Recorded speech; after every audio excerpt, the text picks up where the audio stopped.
I am sorry. Are you okay? Podcast is intended for mature audiences. The views and opinions expressed are those of the panelists and do not reflect in any way those of the podcast partners, sponsors, or affiliates. Enjoy. Hi, this is Michael Buffer, and you're listening to the Voice of the People. Let's get ready for Boxing Voice. Every day I'm hustling, hustling, hustling, hustling, hustling, hustling, hustling, hustling, hustling, hustling, hustling. Every day I'm hustling, every day I'm hustling, every day I'm hustling, every day I'm hustling, every day I'm hustling. Come on, man. I just got my hair done 2 days ago. Swing the remix, guys! I just got my hair done 2 days ago. I just got my hair done. And she picked grease in my shit. I just got my hair done 2 days ago. I just got my hair done. I just got my hair done. I just got my hair done 2 days ago. I just got my hair done. And she picked grease in my shit. I just got my hair done. I just got my hair done. I just got my hair done. I just got my hair done. I just got my hair done. I just got my hair done. Why y'all boys like I said bullshit? Hey, this is real facts. Hey, this is real facts. Why y'all boys like I said bullshit? Hey, this is real facts. It burnt my eyes. Hey, this is real facts. I just got my hair done 2 days ago. I just got my hair done. I just got my hair done. I just got my hair done. Real facts. Come on, man. I just got my hair done 2 days ago. What up, what up, what up, what up, what up? What's going on, ladies and gentlemen? Welcome back to another edition of the Boxing Voice Radio. I am your host, Nesta Gibbs. Solo Dolo, Scarface, no Manolo. We'll see who jumps on later to talk some boxing with us. But today, we're going to be doing previews and predictions for the big card this weekend. Matchroom, DAZN, Eddie Hearn, Edgar Berlanga saying, I am the main event, even though the main event is Austin Williams versus Patrice Vonley, 12-round middleweight fight. On the undercard, co-main event, Edgar Berlanga from Puerto Rico, and he's going to be taking on Jonathan Gonzalez, a.k.a. Mantequilla, in a super middleweight bout. Also on the undercard, we have the bronze medalist, Omari Jones. If you didn't catch that interview, check it out. We just did an interview with Omari, and he talked about being on this card. He's going to be taking on Alessio Mastrezuzio, something like that, in a junior middleweight bout, 154. Then we got the return of Jose Roman. Jose Roman got the big upset over Jalil Hackett, and we have not heard of Hackett since then. He must be, head down working, trying to ensure that he gets the win in the rematch of this highly anticipated welterweight bout, since Jalil Hackett was such a favorite in the first one and Roman upset him, derailed him. We got the return of Jermaine Ortiz taking on Yomar Alamo in a 10-round junior welterweight fight. Jermaine still at 140, and he gets another fight back. He will be defending his version of the WBA. We got Carlos De Leon versus Carl Rogers in a 4-round junior lightweight bout. And Pablo Valdez, the Dominican, is back taking on Mauro Maximiliano Godoy in an 8-round welterweight bout. So this is what we're going to be talking about. We got a little bit of audio as well that we want to share with you. And it's going to be Edgar Berlanga's thoughts on, the treatment, so to speak, how he feels he's been getting treated or got treated via Matchroom and Eddie Hearn. And he gives his side of the story as to why this card worked out the way that it did, and he isn't the main event. But if this is something you're interested in, I recommend you call in right here on youtube.com/The Boxing Voice. All you got to do is use our Discord or our X Spaces in order to connect with us. We got Discord rocking and rolling. The sound is good on that. And we have the same rocking and rolling on X Spaces. If you're on X, go ahead and give us a retweet, repost. That's going to get this episode in the eyes of boxing fans that don't know. We're rocking out every day, twice a day. This is the second show of the day. And we're generating those links so that we can put these in the live chat, making it easy and accessible for anybody that does want to call in. Those links are now being posted here on youtube.com/The Boxing Voice. So yeah, man, let's get into the previews and predictions for this weekend's card on Matchroom with Eddie Hearn and Ammo Williams. Ammo, obviously your main event, but this card, it's clear as day. It was catered to the Puerto Rican Edgar Berlanga. Not only is it in baby Puerto Rico and Orlando, but the undercard also has Jose Roman, who got the upset over Hackett. He's from Puerto Rico. They brought that to Orlando. It's clear as day that this was supposed to be an Edgar Berlanga main event, and somewhere along the lines, things got switched, and people are not happy with each other. And yeah, we essentially don't get what we should be getting, and that is Edgar main eventing, the fight here in Orlando. But we got some audio. I thought I was going to be able to share it a different way, so we got to get creative here. Got a couple of clips from Edgar himself, and shout out to Boxing Social with the video. Matt Lenehan, Boxing Social, in association with Empire Fight Store and our Kings. They'd like to be joined by Edgar Berlanga. Edgar, you're back. It's good to see you. A while, I feel like, since we've seen you. Yeah, I feel good, man. Obviously it's not something that we wanted, but we don't know who's the real main event, March 15th. We fight in Orlando, and this is like little Puerto Rico over here, so we know what's the outcome of everything. No shade in my game, man. I'm just here, to become a free agent and make the big fights happen for 2025, 2026, and for the rest of my career. I'm ready for the big fights, and I'm looking forward to doing it. So that's one of the many clips. Edgar saying he's ready to be a free agent.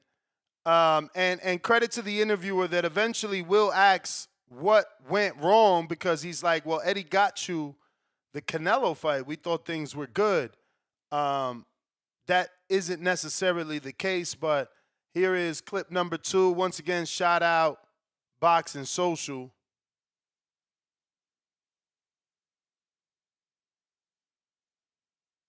First off, are you a free agent? And how does that sit with you that you've come to Orlando and you're not main event? I was surprised. You're going to get asked the question, but I got to ask you. Yeah, obviously we had a big fight happening March 8th. We were supposed to do since November in Puerto Rico in front of 18,000 people at the Choliseo, and I was excited for that. Since November, we had that date already locked in, with the people in Puerto Rico, and I felt like, Eddie and these guys, they couldn't come through with what they promised, you know what I'm saying? What does he mean by they couldn't come through exactly? Did they not want to pay? What does he mean they couldn't come through? Obviously, I fought a tremendous fight with Canelo, so it wasn't like I got knocked out or I lost a bad fight. I went toe-to-toe with that guy, and we gave the fans a hell of a fight, and my stock grew after that. So it's like people was waiting for that fight in Puerto Rico. People was excited to go out there and watch me fight, in Puerto Rico anywhere. And just I think he ain't lying, man. We were excited. I know that a lot of you guys are going to hate, but, the interest was there. Why this fight shifted from Puerto Rico to Orlando, I'll never know. Fight a big fight, period. So I'm a little upset. So that's Edgar expressing, obviously, that he isn't happy with Matchroom and DAZN, or rather Eddie Hearn and Matchroom, and he's just looking to be a free agent. He's excited about his free agency. He's excited about a partnership is what he's calling it. He doesn't want to be promoted and work for. He wants to be in a partnership with whoever, he is going to be working with. He doesn't want anything to be like he works for the promoter, because that's not what he believes. He believes the promoters definitely work for the fighter, and he goes into great detail about that. When you have promoters that can make that could dictate your career. You know what I'm saying? So he said when you have promoters that could dictate your career. So essentially, he's not liking the way Eddie is navigating the career. Kind of maybe like Top Rank, right? Top Rank didn't believe Edgar could win certain fights, and that's why they didn't put him in certain fights, and that's why Edgar left.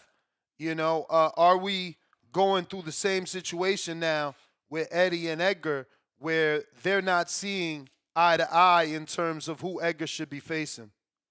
But after this fight, I'm gonna become my own boss, and these promoters are gonna be my partners. They're not gonna be my bosses. We're gonna be partners, and this is what it comes down to. You know, to make these big fights happen. That's the only way. You know, even if, you know, you have to do anything to make a fight, you make it happen, bro. At the end of the day, it's for the sport. You know what I'm saying? And a lot of these promoters look at the money, what's going in their pocket. They don't look at the overall. They look at what's going in their pocket, how much money they gotta dish out, because they wanna put money in their pocket. They don't go like that. At the end of the day, promoters don't get paid unless we fight, and promoters don't get paid unless they run to the network, to the zone, or the Amazon Prime, or anybody that's investing into the promotion that's giving out the money. That's the bag, the TV network, and the TV network makes money off the fighter. So Edgar definitely knows the business, man, and he's not about to lay down and let anybody take advantage of his popularity and notoriety. He is looking to maximize and, like he said, be a partner with the promoter versus working for the promoter. But the phone lines are open if you guys want to call in. Discord is available. X Space is also available. We're doing previews and predictions. So real quick, I'm going to go with Austin Ammo Williams over Patrice Vonley from Canada. Edgar Berlanga over Jonathan Mantequilla. Omari Jones over Alessio.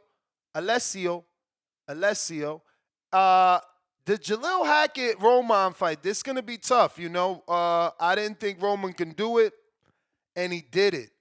Is Jalil going to be able to right the wrong? I don't know. And I didn't go back and watch that fight since it happened. So,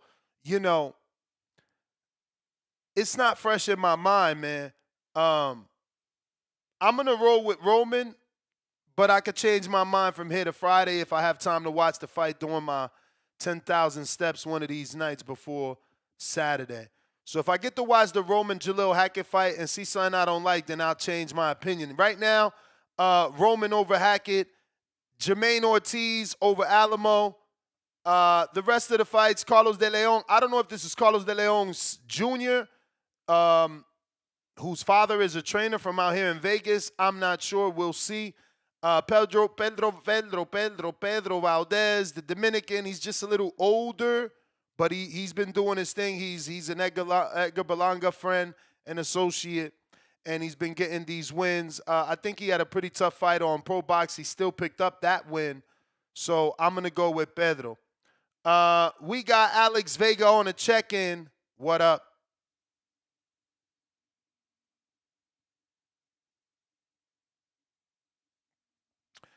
Alex Vega. Hello, can you hear me? Yes, sir. All right, yeah, man.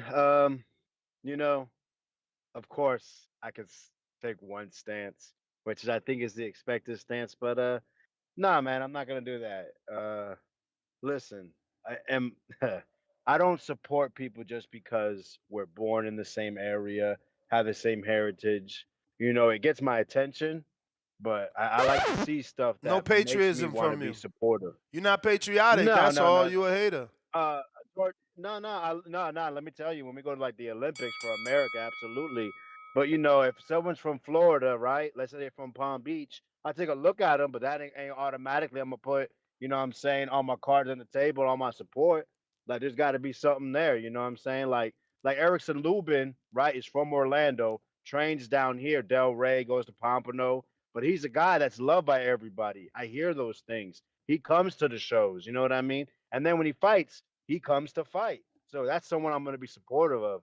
When it comes to Berlanga, he represents a culture. He does. I can't say nothing about it, right? He has that straight New York swag. He's supportive of Puerto Rico. You know what I'm saying? I think they say he lived out there. He was out there at the island all the time. I've had people tell me when they go to Puerto Rico, they see him there. So shout out to him. when it comes to him as a fighter, it's a guy that I know has power, but when it comes to skills, it's not someone I can be like, yo, that's the champion I want to support. He's a guy that, listen, if he's not landing the power, who is he? He's a guy. He's usually bigger than his opponent, right? He's, very simple. Good technique, but There's not many layers to his onion. So when he's facing someone that can take his power and take it away, you start seeing, it's a struggle, and and guys that he's supposed to knock out, it doesn't. It may not happen. But listen, I think it is a travesty that they weren't able to bring him to Puerto Rico because that would have been very big for the island. They can't even get come to terms to make it to where they can put him in the big room in the Caribbean Royal. I think I heard it's going to be like 2,000, 3,000 seats there. He's talking trying to buy 20, 30 tickets, and he can't even get. He's like, yo, I don't know what to tell you. It's sold out. That's what are you doing? So because he won't sign an extension to go to Puerto Rico, basically you're just gonna throw him away. Like, how is that good business? I find it really interesting. Like, basically, you're just trying to fuck up his market value, right? So he's gonna be co-main event fighting a guy that has like 2 fights in 10 years, and if he doesn't spark him out, then you really try to fuck him. That's messed up. That's not how it should be. Listen, you can't come to terms. At least try to make the best of what you have available. Hey, I'll put you in Orlando. We'll get you a decent opponent. You know what I'm saying? You're coming out the Canelo fight. He didn't get knocked out like I predicted, like probably 85% of the community. And this is how you're going to treat him? Like, that's not how this should go. Boxing is supposed to be a brotherhood. But at the end of the day, it's a dirty business. And so many things go unseen and untalked about. And it's just like, oh, whatever. Well, fuck Berlanga. He's a bum. Hey, listen, he's not a bum. Is he this all-time great? No. But the dude comes, he talks well, right? He speaks good about himself. He should. He's a brand, and you can see that he that's what he represents, his brand. So I have no problem with that. All right, man. Y'all take care. Shout out Johnny. Shout out to you, Johnny, what it do? What up? What's going on, champ? Chilling, man. What's up? Nothing much, man. Nothing much. Damn, Interesting. got the Puerto Rican hat, the Puerto Rican flag. There's no denying who you rooting for, man. Tell them. See, Alex, the fake Puerto Rican calls in. He's like, oh, I don't root just because of heritage and blah blah blah blah. Get out of here, bro. We got Americans super patriotic. You know what I mean? They letting off fireworks every 4th of July. Mexicans patriotic. Puerto Ricans need to be the same way. Even Dominicans, everybody need to support their own, man. Everybody need to support their own. But how was your time with Berlanga, man? Did he give you any of these stories that he gave Boxing Social where essentially he's kind of blaming Eddie Hearn and Matchroom for him being the co-main and not being in PR? No, man, you're absolutely right. And shout out to Edgar, Mark Ferre, and the team for allowing me to spend some time with them. Monday night, man, I didn't get out of that joint till like 1 o'clock in the morning, man, because these dudes, they hit the gym pretty hard and they hit it late, man. So, but it was dope. It was dope. All right. He hit it late, but did you get your first taste of like stardom? And they like, nah, Edgar be there at 6 and he shows up at 10, or was it he showed up at 6 and just worked all those hours? Nah, when I got there, I was told to get there around 9 o'clock. He didn't get in until about 9:45. But okay, Mark, that's decent. That's not even trying to act like you a star. Shit, I know guys that come into the gym 2 hours late, bro, 3 hours late. I mean, you see Tank go to all his media workouts 2 and 3 hours late, even press conferences. But yeah, For man, sure. motherfuckers would be waiting around with their sparring gear, waiting to spar the champ. The champ ain't even here yet. Nah, for sure, for sure. He got there, he got dressed, and he hit the treadmill. There was really nothing. He wasn't really doing anything other than treadmill, jump rope. Like Mark Ferre had already done the sparring on Saturday, so they weren't going to get heavy with him fighting in the week. But when I got there, he was working with Erickson Lubin. So I got a chance to talk to Lubin and put something on video. I haven't had a chance to edit it yet and send it over to you because it's been crazy the last 24 hours. But what? Yeah, Wait a minute. So you said Boxing Voice and Lubin ain't hook off? Because, I mean, the last time me and didn't Lubin say talked. boxing voice. I didn't Yeah, say no, boxing because the voice. last time me and Lubin talked, he said, I don't know shit about boxing because I seen Jesus Ramos beating him. So, you know, they So- cut me off after that. So I learned my lesson this time because I actually saw him at Pro Box, I want to say late last year in October. And I was like, yeah, you know, I got my channel. I also do some work for Ness and the Boxing Voice. And he said straight up, fuck Ness, man. I don't fuck with him anymore.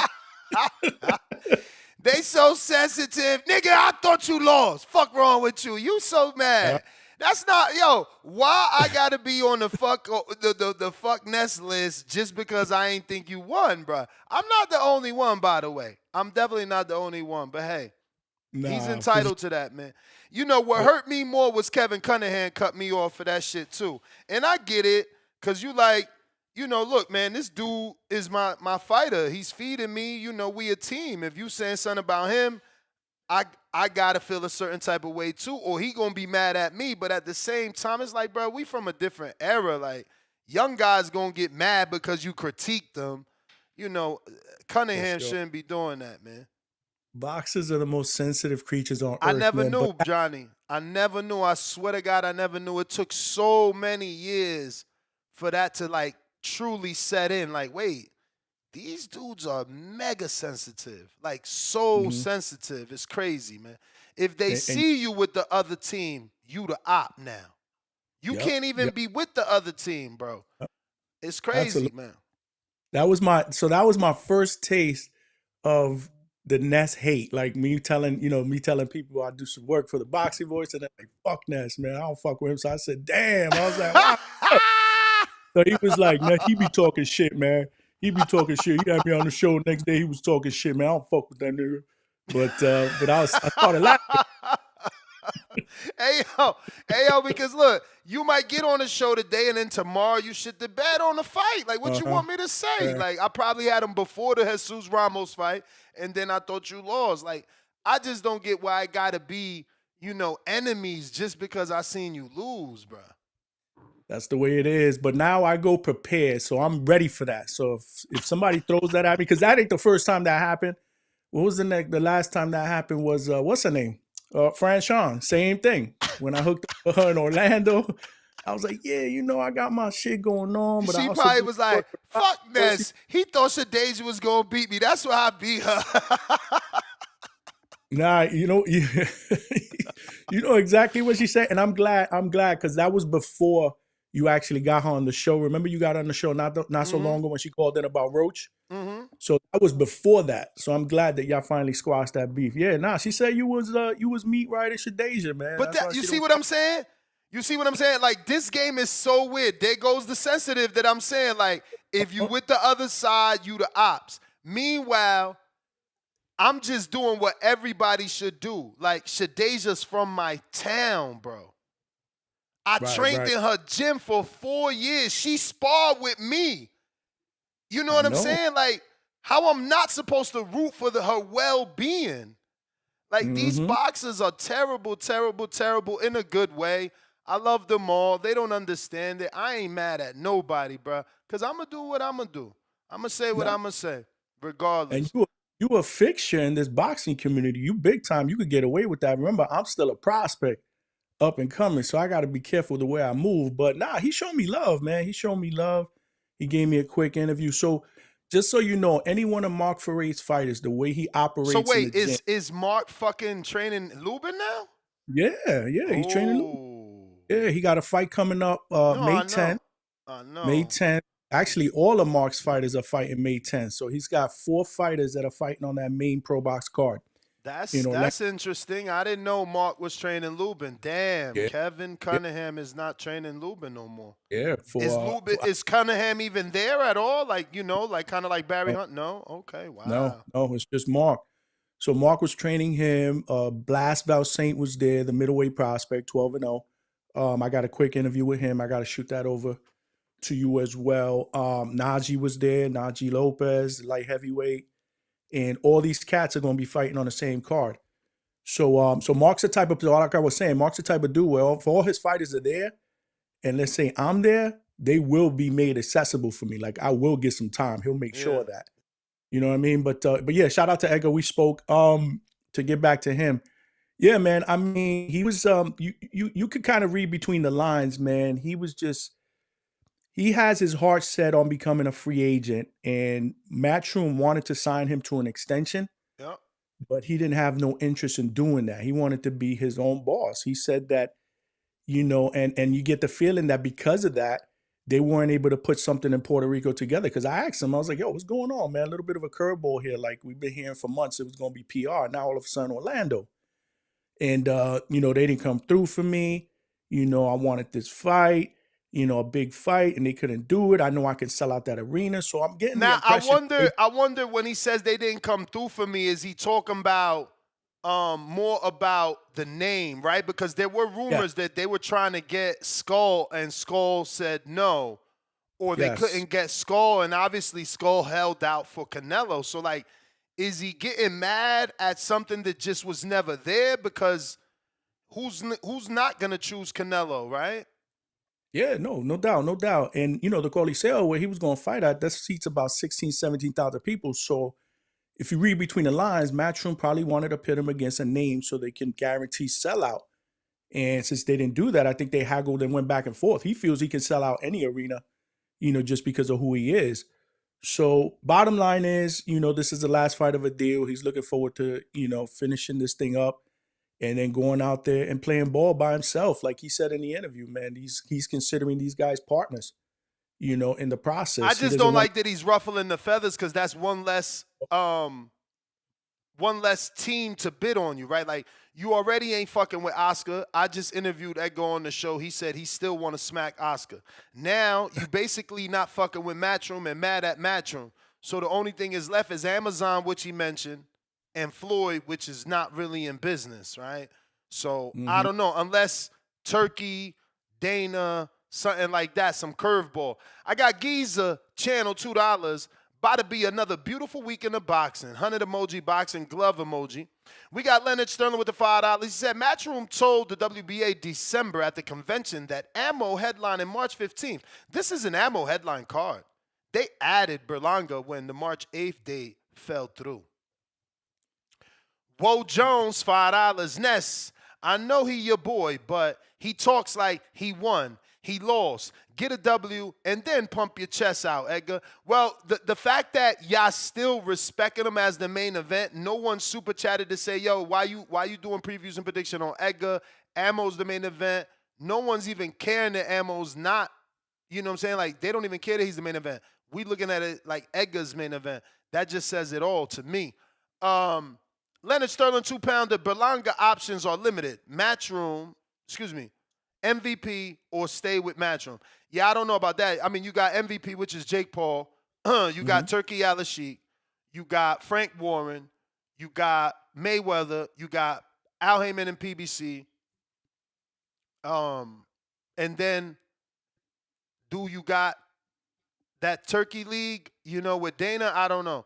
Rod in the 870, Just for clarity, I created the counterpunch in 2019-2020 because Stone Bone would come after and kill my call.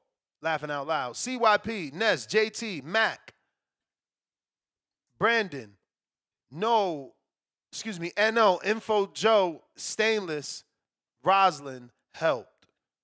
Okay, so now you created it, not CYP. Okay. So accordingly to my interview with CYP, the exclusive, where he went off on Ness while I was trying to make peace in the community, he said he created that. So which one is it, bro? CYP created the counterpunch, and on the 7th day, he took off because he is God. You know that. If you didn't realize that now, I don't know. He is God, bro. And that was a very entertaining interview. Oh, yeah? And like I was trying my best to keep the peace, man, but CYP was going all these off. fights I had, and how bad I was, how I grew up in the system, we fought every day. I don't make that up. Like, that's my real life. That's why I'm such an inspiration to people, because I made it through that. Like, trainers saw me fighting in the street and said, are you a boxer? I said, no, I don't box. Well, we want to teach you because the way you fight is like a boxer.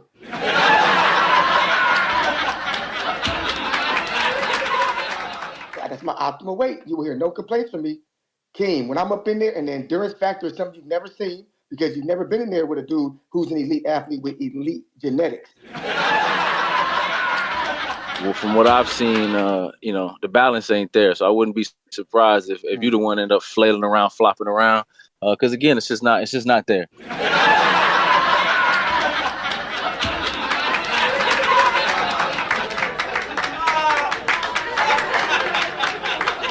But now, because I'm bigger, I'm smarter, right? So I say to myself, I don't need to do all that moving around because I'm so intimidating and so brolic. I'll just come up there and rip you apart.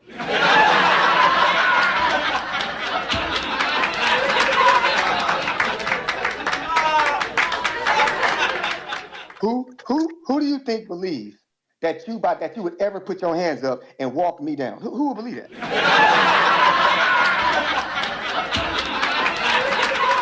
Okay, let's look at it like this. If I was one of your teammates, or we started boxing at the same time, 5 years ago, whatever, King, you think we'd be on the same level? That you think I'll be on the same level as you right now, that you're on right now, if we both started 5 years ago and I took it as serious as you? You think that? No, I think you'd be below me. Like, I don't be making up stories. Shout out to Keem, the common man, man. The best thing that ever happened was that fight because it gave guys like myself, you, anybody with the Keem dad bod, the belief that muscles, genetics, big talking, none of that matters. None of that matters in the ring. You can look the part, but the ring makes you a truth teller. And that's why this next card is so big, Johnny, because the regular man won. The athlete talked the way that he heard. See, I don't have to say anything but play his audio. He kills himself, but everything that he said. He said his stamina would be top notch, and that's what ultimately did him in. But that is what's giving people belief. Bro, I could show you DMs of people like, yo, I can't do no worse than CYP. I credit him. I hear he tells you he took Border Wars to the next level. Absolutely. The world watching him lose, he inspired people. His loss, it's so much more than he understands, It really inspired people. I'm not joking either. Look, we got 19 fights already. Might be 20 if you could get my yeah. Oh, I'm gonna get him a fight. Bob, what's going on? How are you? We're joined by Bob Santos, trainer of the year. Hope all is well. Everything's great. How's everything going, my man? Oh, everything is good, man. Just happy to have you on the show. First and foremost, I guess, do you want to start off just by giving us an update, man? What's cooking for Bob Santos and the team? Well, we were very fortunate this past Saturday to have that big win over Nicholas Walters with Luis Corian Torres. I thought he had a spectacular performance, stopping him within 3 rounds. And obviously, Nicholas Walters had that great win over Adorno. And so we were very excited about that, to have the Mexican 135-pounder southpaw do what he did. And then obviously we're moving on next week into Elijah Garcia going up against Terrell Goucher, who, I went against him before, obviously, with Lara. So I think that's going to be a good barometer for where he's at in title contention. And we'll see how that plays out on the 22nd. Then we move on to hopefully we're going to have Brian Mendoza around April 12th. And then we're going to go on to Denier Perot. I think it's April 18th on the zone. And then his brother will be going May 9th on the zone. So we got a busy schedule ahead of us, to say the least. Let's start with Elijah. Obviously, this is going to be your first fight with him. How'd that come about? What made him reach out to you, or you reach out to him?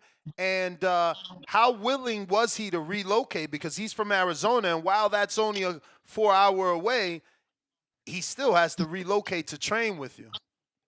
Well, this is the first time he's really been in a camp. Obviously, he was trained by his grandfather and his father. And the way that came about is the history with his father, with Robert Guerrero.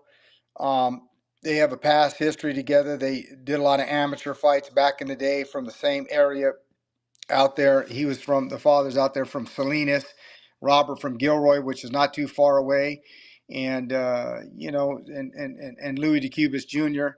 And they all thought that I'd be a tremendous fit for him. And like Louis said, if there's any fighter out there that's going to be the perfect match for you, we feel it's going to be Elijah Garcia. And like I said, so Robert Guerrero knows the father and said, hey, I think Bob Santos will be the perfect fit for the type of style and fighter that he is. And so that's how that all came about. And talk to us a little bit about Elijah and I guess the differences in some of the other many fighters that you've trained with. What do you see in him that sticks out, that makes him special? I mean, you've trained so many people. So, yeah, I mean, you've been in there with Robert Guerrero and Lara and Barrios. I mean, the names go on and on. So what does Elijah have and what does he bring that you see? He has a lot of similarities to Robert Guerrero.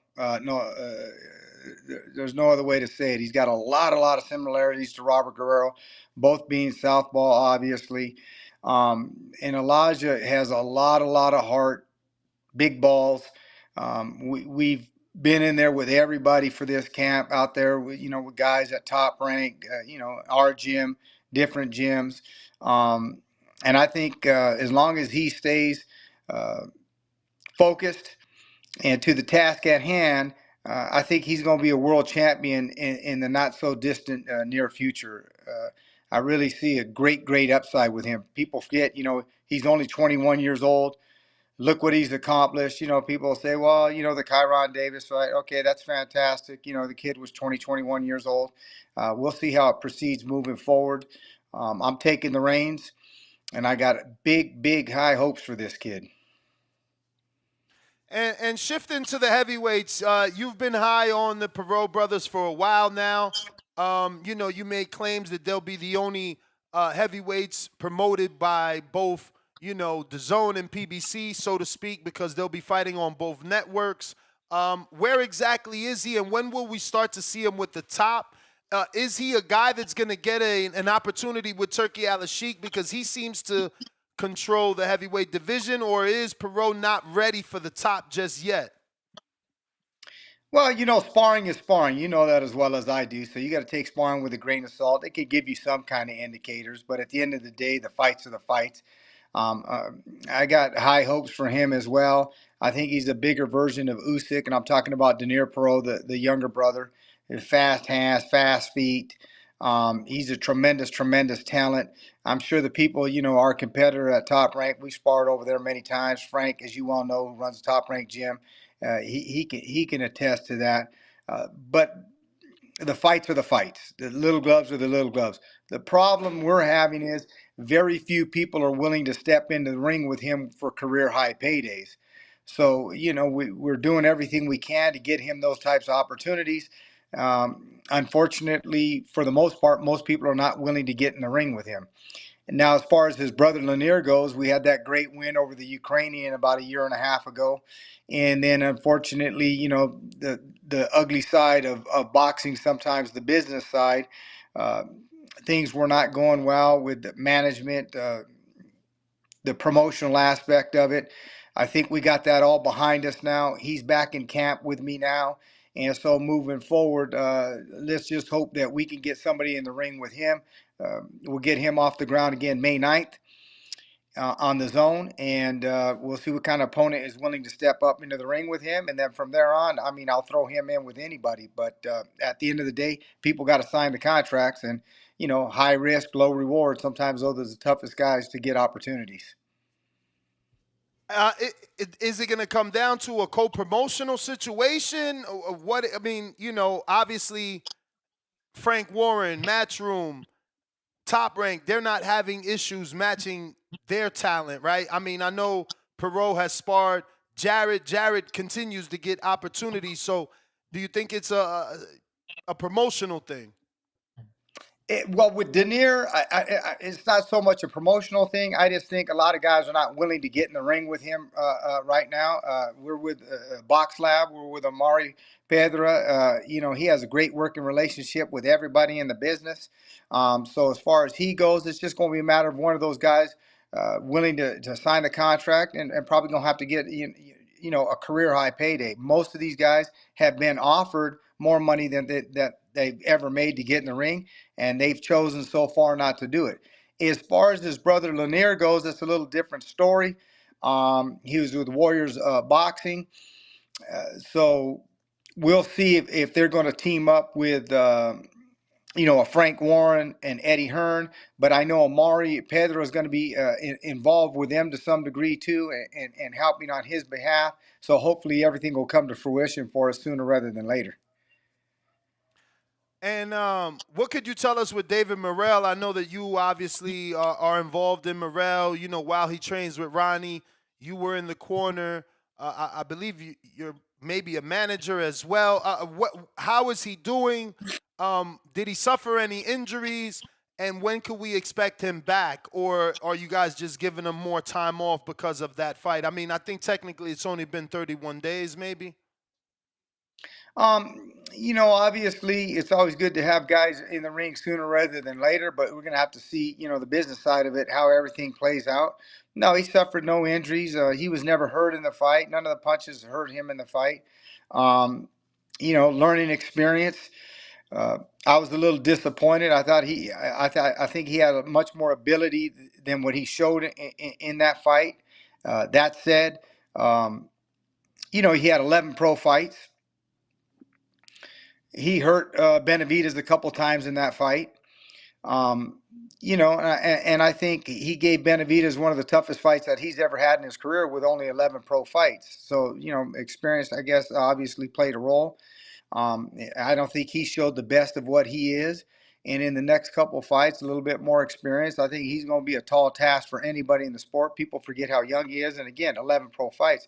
I love Benavidez. I worked with him for a time. I would say this, if you flip it and you had Morrell had 28, 29 pro fights and Benavidez only had 11 pro fights, I don't think he would have ever made the distance. All right. And what month you're expecting him to come back? Hopefully in the summer. Okay. Maybe sooner than that. I think like I said, he came out no injuries. He wasn't hurt in any way, shape, or form. And I think moving forward, that fight right there, he gained a wealth of experience on that stage. It was his 11th pro fight or 12th pro fight. So I think moving forward, he's only going to get better, and better. And he's going to be a tall task for anybody, like I said, moving forward. Do you take him back to Minneapolis to rebuild, or because that was the big stage with what people perceive to be the Mexican monster, there's no rebuilding? Well, to me, he's ready for anybody. He got that fight experience, but obviously Louis DeCubas Sr., his promoter, and them will have to make that decision. That's up to them to decide what they want to do. As far as I'm concerned, though, you could throw him in with Bivol, better be if you could throw him in with a rematch with Benavidez. I'll tell you this: I don't think Benavidez is going to want to get back in the ring with him anytime soon. And you would want him to do the rematch the next fight, no fight in between? I wouldn't mind putting him in with a rematch with him, no fight in between. I think he got a wealth of experience. He knows where the guy's at. We heard him. Well, let's put it this way: we heard him more times than he heard us. Did he win the boxing fight? Sure, he did. But did he ever hurt Morrell in that fight? No. Did Morrell hurt him? Yes. Can we make adjustment? What can he really do any different than what he did the first fight? Now, if you look at Morrell just in GP, he only threw 20 body shots. For whatever reason, I can't attest to why he did that, but he only threw 20 body shots. I mean, even if you to throw more body shots, not even landing more body shots, you're going to open up much more opportunities up to the top, because then he has to defend, many more things. He has to defend the body. He has to defend the head. He's going to have to pull down to bring him up. When you only throw 20 body shots, it's very, very difficult to win a fight that way at that level. And that said, without throwing any body shots, he still clipped them up top. So, we all know this in boxing, the punch you don't see coming is the punch that's going to be the most devastating. Now, if I have to defend my body down here and then now have to defend things up top, it's going to make that punch much more dangerous and effective. So I think there's a lot more things that he could do in the rematch that he didn't do in the first fight that obviously that he could work on. And as far as I'm concerned, Benavidez, there isn't anything that he's going to be able to change or adjust. All right. Excuse me. All right. I got a couple of questions for the people before we get you out of here. First one coming from Root. Did you say something, Johnny? Can I get a quick question? Yeah, in there? sure. Jump in, bro. Anytime. You got to jump in. What? Nah, you guys had a good flow, man. I ain't want to mess up your chemistry. What's going on, Bob? Good to see you, How's my friend. everything going, my man? Good. First of all, I'm glad that you were able to get the other pedo brother a fight. I know we spoke about that at Pro Box. He was having a hard time getting him a fight, so I'm glad we're gonna see him again. Do we see Jason Rosario back in the ring again? I'm not one to tell a fighter what to do with their career. I have my thoughts, my perspectives, but I never want to tell somebody that has been doing something their entire life what to do with their life, what their decisions are. A lot of people say, well, he should retire, he should do this.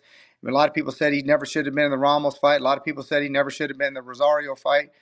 The fight with Hurd. But I think that's always left best to the fighter and his family to make decisions on what they want to do moving forward with their career. If they come to me, I'll give them insight. I'll give them the best decision on what I think and what I believe. But outside of them doing that, I think that's something that they have to decide. They have to live with because, that once it's done, there's no going back. And they only can make that decision. They're the only ones that have walked in those shoes. They're the only ones that have made those sacrifices. It's easy for us as fans or people say, well, he should retire. Maybe that's the right thing to do for you personally. But did you do all the sparring sessions? Did you do the training? Did you do the road work? Is this something that's been your passion, your life, which you is in your DNA? If not, then I think that decision is always best left up to the fighter. So I guess it's safe to say he hasn't made that decision yet. Will he take some time and then make it, or do you think that as far as I know, he's in the Dominican. He'll touch base with me here and there, but I don't know of any decision that he's made yet. But regardless of what he decides, I will say this: give that man his absolute. Ooh, he might have got a call, Ness. Sorry about that. I say give him the ultimate props and respect. And the reason I say that is, in life, it's easy when things are going your way and you've always been victorious. For a guy to have, had 4 defeats, been stopped 3 or 4 times, been out of the game almost 2 years, and to come back and to get to that level, yes, we fell short, but to get to that level, I thought the stop. I thought the stoppage was a bad stoppage. I think they shouldn't have stopped the fight. I had talked to the referee beforehand with that. You guys there? Yeah, we're here. Yeah, we're here. Okay. Yeah. So anyway, I thought it was a bad stoppage, and it is what it is. Did I think, was he probably going to win the fight? Most likely not. It wasn't going our way. It wasn't looking that great, but he had earned the right. I had told the referee before that we had a tremendous camp. He's a big time puncher. He's been down 17 times. If he goes down, wherever the case may be, give us an opportunity. If I see that he's taking any kind of damage that I see outside of what I think, I'll stop the fight myself. And so a lot of times, to me, he should have let that fight go. Rosario's a big time puncher. You got to let a fight like that go at that level. They stopped it early. Ramos came up to me and he said, hey, Bob, I thought it was a bad stoppage his own self. You guys could have him on the show. He'll attest to what I said. That being said, was he probably going to win the fight? Most likely not. But he did have a puncher's chance and should have been allowed and afforded the ability to go the distance, which I think he would have been. And for him just to come back from all that adversity, 2 years off, getting stopped by Charlo with a body shot, getting stopped by Mendoza within 2 or 3 rounds, And to get the fight with Hurd, a lot of people don't know this. You know this because you was at the fight. We had a broken hand going into the fight with Hurd. His right hand was broken. We still took the fight. He still got the draw. And then the fight with Ramos, we're fighting absolutely one of the best young fighters in the sport, who's a southpaw. And I think he gave great account of himself. He got up off the knockdown, didn't quit, and that's a testament to not only him, to everybody in life, that you never give up and you keep on pushing no matter what anybody says. So my hat's off to Jason Rosario, a former unified champion, and people should put some respect on that. Yeah, shout out, and one more, Ness, one more. Can you give us an update on Mario Barrios? Well, we're waiting on Luis de Cubas Jr., who basically makes those decisions, Amazon Prime, to see what they want to do. So hopefully he'll be in the ring again sooner rather than later, and hopefully at some point, maybe, at the end of spring, maybe the beginning of summer, somewhere in that area. All right, Bob. I got Ruin 504, New Orleans. He says, what should the boxing fans know about Daniel Perot? Fast hands, great feet. He has superior feet. He has very, very good feet, great timing. Like I always tell people, it's always hard to give analogies, but he's a lot like Usyk in terms of hand speed, foot speed. Again, that doesn't mean he's going to be Usyk. That doesn't mean he's going to do what Usyk's going to do. But all the physical attributes are there in a bigger package. He could do all the things he could do in a bigger package. Ultimately, it's always going to come down to how bad do you want it? What are you willing to put in? And when the money comes, like anything else in life for most people, when you start getting those big paydays, do you still have the desire? Do you still have the hunger? Do you still have the want? If that's the case, he's going to have a tremendous career ahead of him, and I think he has a great opportunity to become the first Cuban heavyweight champ in the history of the sport. I got James Valdez from San Antonio, Texas. What ran through your head when you heard you were a nominee for the Trainer of the Year once again for this past year, 2024? Yeah, I'm always grateful to the fans, and I'm always grateful to people that think of me in that regard. It's always up to them to make those decisions on who they think is the best, and so you're always grateful and humbled just to be mentioned among some of the greats in the sport, because people forget this isn't pro football, pro basketball, or pro baseball where you predominantly have one league in one country. This is professional prize fighting, where you have fighters from Argentina, Japan, Ukraine, Russia, Mexico, Dominican Republic, Cuba, from all over the world. So to have your name mentioned in there, honestly, it's a very, very humbling experience. But I tell you, we leave no stone unturned to put our fighters in the best possible positions to win. We take it seriously. Every time I take on with a fighter, we're doing everything known to man to win. We're not just here to collect a paycheck. And I think the hard work and proof is in the pudding. Octo says, Coach, what's your favorite music artist, and give us one movie we should watch? Oh, wow. One movie, Raging Bull is one hell of a movie to watch. I love Raging Bull. That's probably one of my favorite movies all time. And music. Wow. God, that's hard to say. What do you I turn guess on in the gym when you get to the gym? Well, when we go to the gym, for me, I'll listen to like Rick James, things like that. I have a broad spectrum of what I listen into the gym, but I'm kind of that 70s, 80s guy, so I guess like Rick James, stuff like that. I like a little bit of that high energy type music. All right. We got Alex Vega from Palm Beach, South Florida.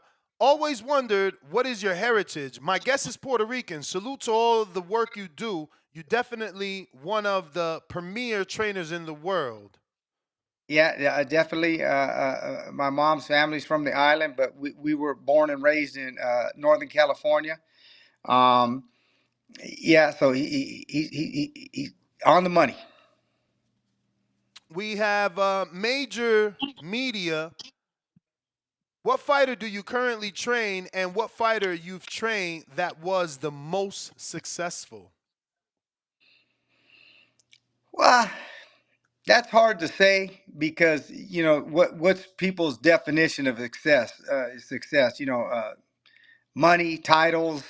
Uh, so that's kind of hard to say. I've had a lot of guys win championships, uh, and I've had a lot of fighters, make millions of dollars.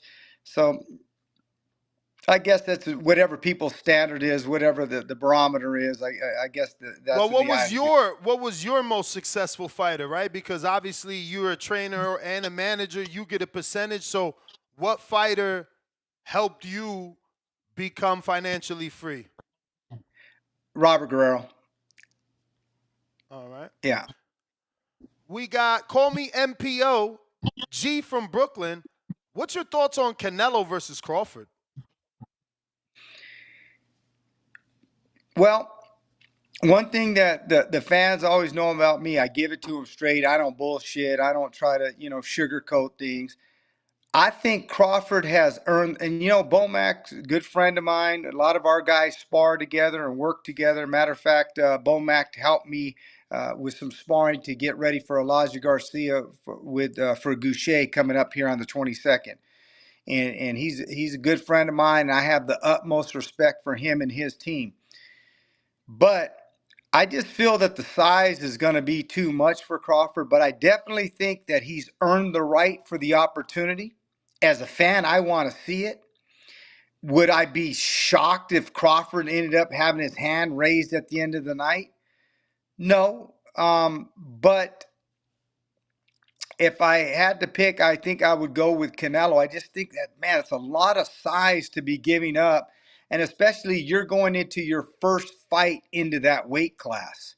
You're not even settled into that weight class. So, gun to my head, I have to go with Canelo. I just think it's just too much size. And I don't know if Bud's going to have enough pop to keep him honest or keep him off of him. All right. Mr. Benny Hill, he says, how did you become a trainer, and what is your advice for amateurs turning pro? Well, how I became a trainer, I was very fortunate. My cousin Louis Molina fought in the 1956 Olympics. And so I was fortunate to the old Garden City boxing in San Jose. He took me to the gym there, and Eddie Devon and some of the older guys that were from Philadelphia kind of took me under their wing. I wasn't even thinking to be a trainer. I would work out there in the gym. When I was a kid, matter of fact, the cut man for Danny Garcia, his father-in-law was our boxing coach. So when I was a kid, you had amateur boxing back in the elementary schools. I don't know what happened to all that, but in the Bay Area, you had elementary school boxing. And I was always intrigued with boxing. Like I said, my cousin fought in the Olympics. My one brother fought in the Marines, and we did a couple amateur fights and things like that when we were in elementary school and moving forward. And when he took me to the gym, I would work out at the gym there at the First Pro Gym at Garden City. Eddie Devon and those guys says, hey, why don't you start working with these guys, helping me with these guys? And it kind of blossomed from there, and it took off from there. I was fortunate to work with a guy, Hector Lazaraga, who was a world champion. And we had a lot of good guys in that gym. And, George Foreman had trained in that gym at a time. There was a lot of great fighters there that trained. Gagliardi is the guy that actually ran the gym. He did all the closed circuit for the pay-per-views with Bob Arum. He was actually the first promoter for Andy Ruiz. And so he had been around a long time. And, one thing kind of led to another, and I was fortunate in that. As far as amateurs turning pro, my advice to you is make sure that you really get yourself with a good team, because it's very hard to make it in the sport when you don't have a good team, people that have access, that, have been there, done that. Because if you don't do those things, there's a lot of landmines in this sport, and one misstep can really screw your whole career over. So you got to really make sure you trust but verify, and look at the people. What have they done in the past? Do your due diligence. Ask around. What kind of person is this person? Talk to their former fighters. And I think because you have one bite at the apple, us as coaches now, I have the Perot brothers, I have Mario Barrios, I have Robert Guerrero, I have Erislandy Lara. You as a professional prize fighter, you have one career, so you better damn well make sure that you make the right decisions. Great answer. We have Dominique from Tacoma, Washington. Who won the fight in your opinion, Hagler or Leonard? Thanks for joining. You're a legend in the game. I'm biased. I'm gonna say Hagler because I'm a Hagler fan, so that's coming from a biased position. I'm a big, huge Marvin Hagler fan. Hagler, Duran are probably two of my favorite fighters all time. So I'm biased. So you got to take it with a grain of salt of what I'm saying. But I like Hagler. I always like the guy that pushes the fight, the aggressor, the guy that's making the fight happen. And so from that aspect, I always favor that guy when I'm scoring a fight or I'm looking at a fight. Bob, who would you say you've seen more tape of, Sugar Ray Robinson or Floyd Money Mayweather? Floyd Money Mayweather. I'm a big fan of Mayweather's. I mean, I've seen a lot of Sugar Ray Robinson. Probably the best fighter ever. But I'm in the era of Floyd Mayweather. I was fortunate to see him, from '96 on at the Olympic trials that were out there in the Bay Area. I've always been a big, huge fan of Floyd's, and I'm very thankful to Floyd because without Floyd Mayweather, I wouldn't be in the position I'm in. Every time I see Floyd, I'm always thankful for the Mayweathers, baby, because Floyd changed my life. Giving Robert Guerrero the opportunity that he did, it changed Guerrero's whole life. It changed my whole life. And I think a lot of times in the sport, we have to remember it's great that everybody has somebody different that they like. Because if we all like the same fighter, how boring would that be? Right? That's what makes sports great. You like the Lakers, he likes the Pistons. You like the Celtics, or in boxing, you like Floyd, you like Durant, you like whatever the case may be. That's what makes life great, right? Spice of life. But always take your hat off to those guys, even the guys that you don't like, because without guys like Floyd Mayweather, they really changed the game and they changed people's lives by giving them opportunities. And at the end of the day, the best man's going to win. If you're the better guy, you're going to win for the most part. If not, it isn't what it is. But sometimes, there was times I used to look at Floyd and go, man, I don't know about this guy. I'm kind of rooting against this guy. And as time went on, I appreciated him more and more. And then as time really went on, I could sit back and look at things and say to myself, you know what, man? Thank God that guy was undefeated. Because by him being undefeated and not losing to a De La Hoya, he just kept getting bigger and bigger and bigger. And the opportunities that he gave to everybody else, he launched Canelo's career. He launched Robert Guerrero's career. He launched so many people's career. I mean, he made Madonna's career. All these guys, yeah, you could say we beat Andre Berto or you beat Adrian Broner. It's not the same as fighting Floyd Mayweather. That's the Super Bowl of sports. And so to give us the opportunity, I'll always be thankful to him. I wouldn't normally ask this, but you're preferencing it that Floyd gave you this opportunity to not only change Guerrero's career, but your career. I need to ask because I swear it was only reported he made $2.5 million. Then you got to consider taxes. Was that not the purse, or is it you get way more because of that was not? Let's put it this way: we made a lot more money for even the Keith Thurman fight than what they're reporting on that. And had that not been for Floyd Mayweather, we wouldn't have made what we made in the Keith Thurman fight. We wouldn't have made what we made in the Kamagai fight. We wouldn't have made in. We made more money for the Hernandez fight that was on NBC than what you're saying. So that's not true. And a lot of times these people report things that just sometimes it's mystifying to me. All right. Well, good to know. Good to know because, they always had this thing where Floyd wasn't paying the way Canelo is paying, but I guess that's not the case. You know what? We got paid very, very, very well. And not just in that fight, because of that fight, in many other fights. And had we not fought Floyd Mayweather, we would have never made the money that we did for Thurman. We would have never made the money that we did for Dan Garcia. And those were multi-million-dollar fights. Those weren't just seven-figure fights. And that's because of Floyd Mayweather. Amen to that. I got a few more, and you're going to get out of here. We got Jerry Soriano that says, why ask for the Benavidez fight only to blame inexperience when you lose? I'm not blaming inexperience at all when we lose. There's always factors that go in. I'm not asking for the fight. You guys asked me, would we take that fight? Sure, I would go into that fight because I think we'd have more experience going in the next fight. Plus, you already fought him. So you have much more experience than with the guy that you just fought. There's no excuses. The better man won. And to that point, Benavidez is a great friend of mine. I worked with Benavidez. I have him in high respect. He lived with me. So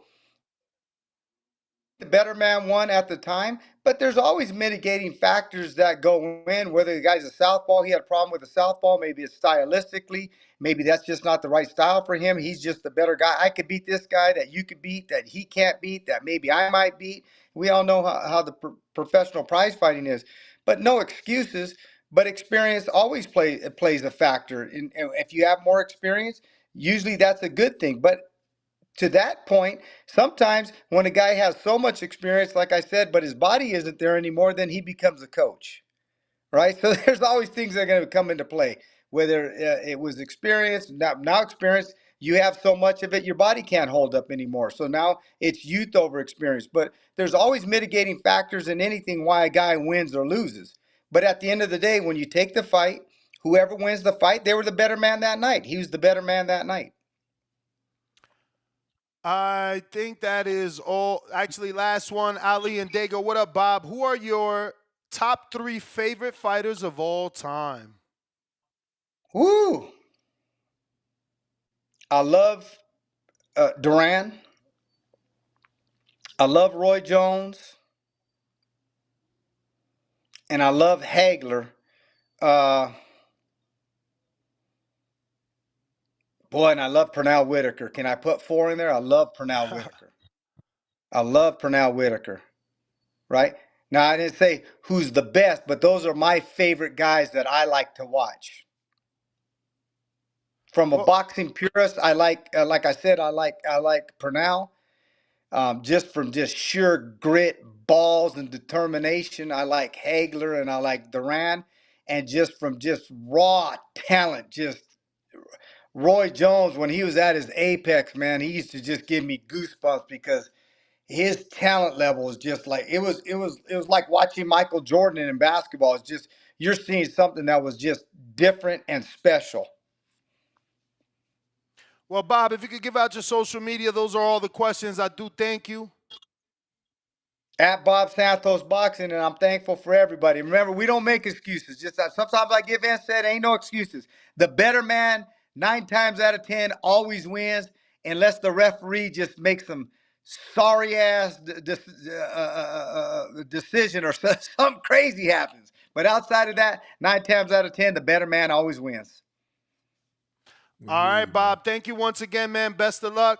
There you have it, ladies At and Bob gentlemen. Santos Boxing. Let's go. There you have it, ladies and gentlemen. World-renowned trainer Bob Santos. Phone lines are open if you want to call in. Discord available. X Spaces available. And you know we're doing our Border Wars amateur show. It's going back down July in Florida. Right now, I'm currently looking for a welterweight. I need me a welterweight, man. And I need you to be in, anywhere between 30 and 40. Welterweight, no experience. Yo, Ness, still looking at Pro Box, right? Yeah. So I was there. The lighting is good, man. You should be good. I was looking at your interview too, and I'm like, bro, that shit look lit to me. Yeah, no, the lighting is good. You got good lighting around the ring. Mark even said they may add some more lights in the ceiling. Mm-hmm. So I think you're going to be straight with what you got, man. I was going to tell you that. Yeah, nah. I'm loving it. I wish the cameras was there. See, obviously that would probably blow the budget, but like, yo, what is Pro Box charging to turn them cameras on? What up, 702? Yo, 702, you out here like, you out here like taking shit serious. This man done paid his fees. He wants to fight, and he signed up his son. and paid his son fees, and he wants his son to fight. So it's about to be a father-son thing in July. That's fire. Man. Yeah, I man. think I And got it's somebody for him. How many fights he got? well, he only has one fight, but remember it didn't go so I well. don't know. So The Chad from Canada, how many fights his son got? Because I think his son is 18. I think that's 2-0, right? When you're 17, you got to fight under 17. ooh, that's Bro, there's so many not rules and regulations with the amateurs, bro. It's like a fucking yeah. sewing a sweater and shit. So many different layers there, bro. You got to go up and under shit. But Yeah, I'm excited. I'm excited. You know, we're Oh. and I didn't even push him for it. You know, I kind of just I always say it like this. I'm just showing my kids what hard work look like. That's it. My time, you know, could say is gone, right? But I got kids that their time has just begun. So I just want to show them what hard work looks like, and that way they can see, man, my dad doing it, I have to do it. Yeah, that's respect, man. That's respect. Yeah. I Yeah, but I love ain't it. pulled no teeth. That's for sure. He told me, Pops, you know, did you pay the fees? I said, you ready? He said, I'm ready. I have to fight in this one, Dad. I said, okay. Sent over it right away. My man is pulling a LeBron and Bronny, man. LeBron and Bronny is coming to Florida, man. But nah, Pro Box is gonna be lit, man. Trust me, it's gonna be lit. Yeah. Gonna be lit. Yeah, we're How excited. many We you got a look, tough. Go Ness? ahead. How many you look in the seat? how many what? How many you look in the seat? Bro, you know me, man. I'm a dreamer. Give me the 800, bro. I don't want to do nothing less. But you know, we shoot for 8 and hope for, you know, we shoot for 8 and get whatever we get. But the max is 8. The max is 8.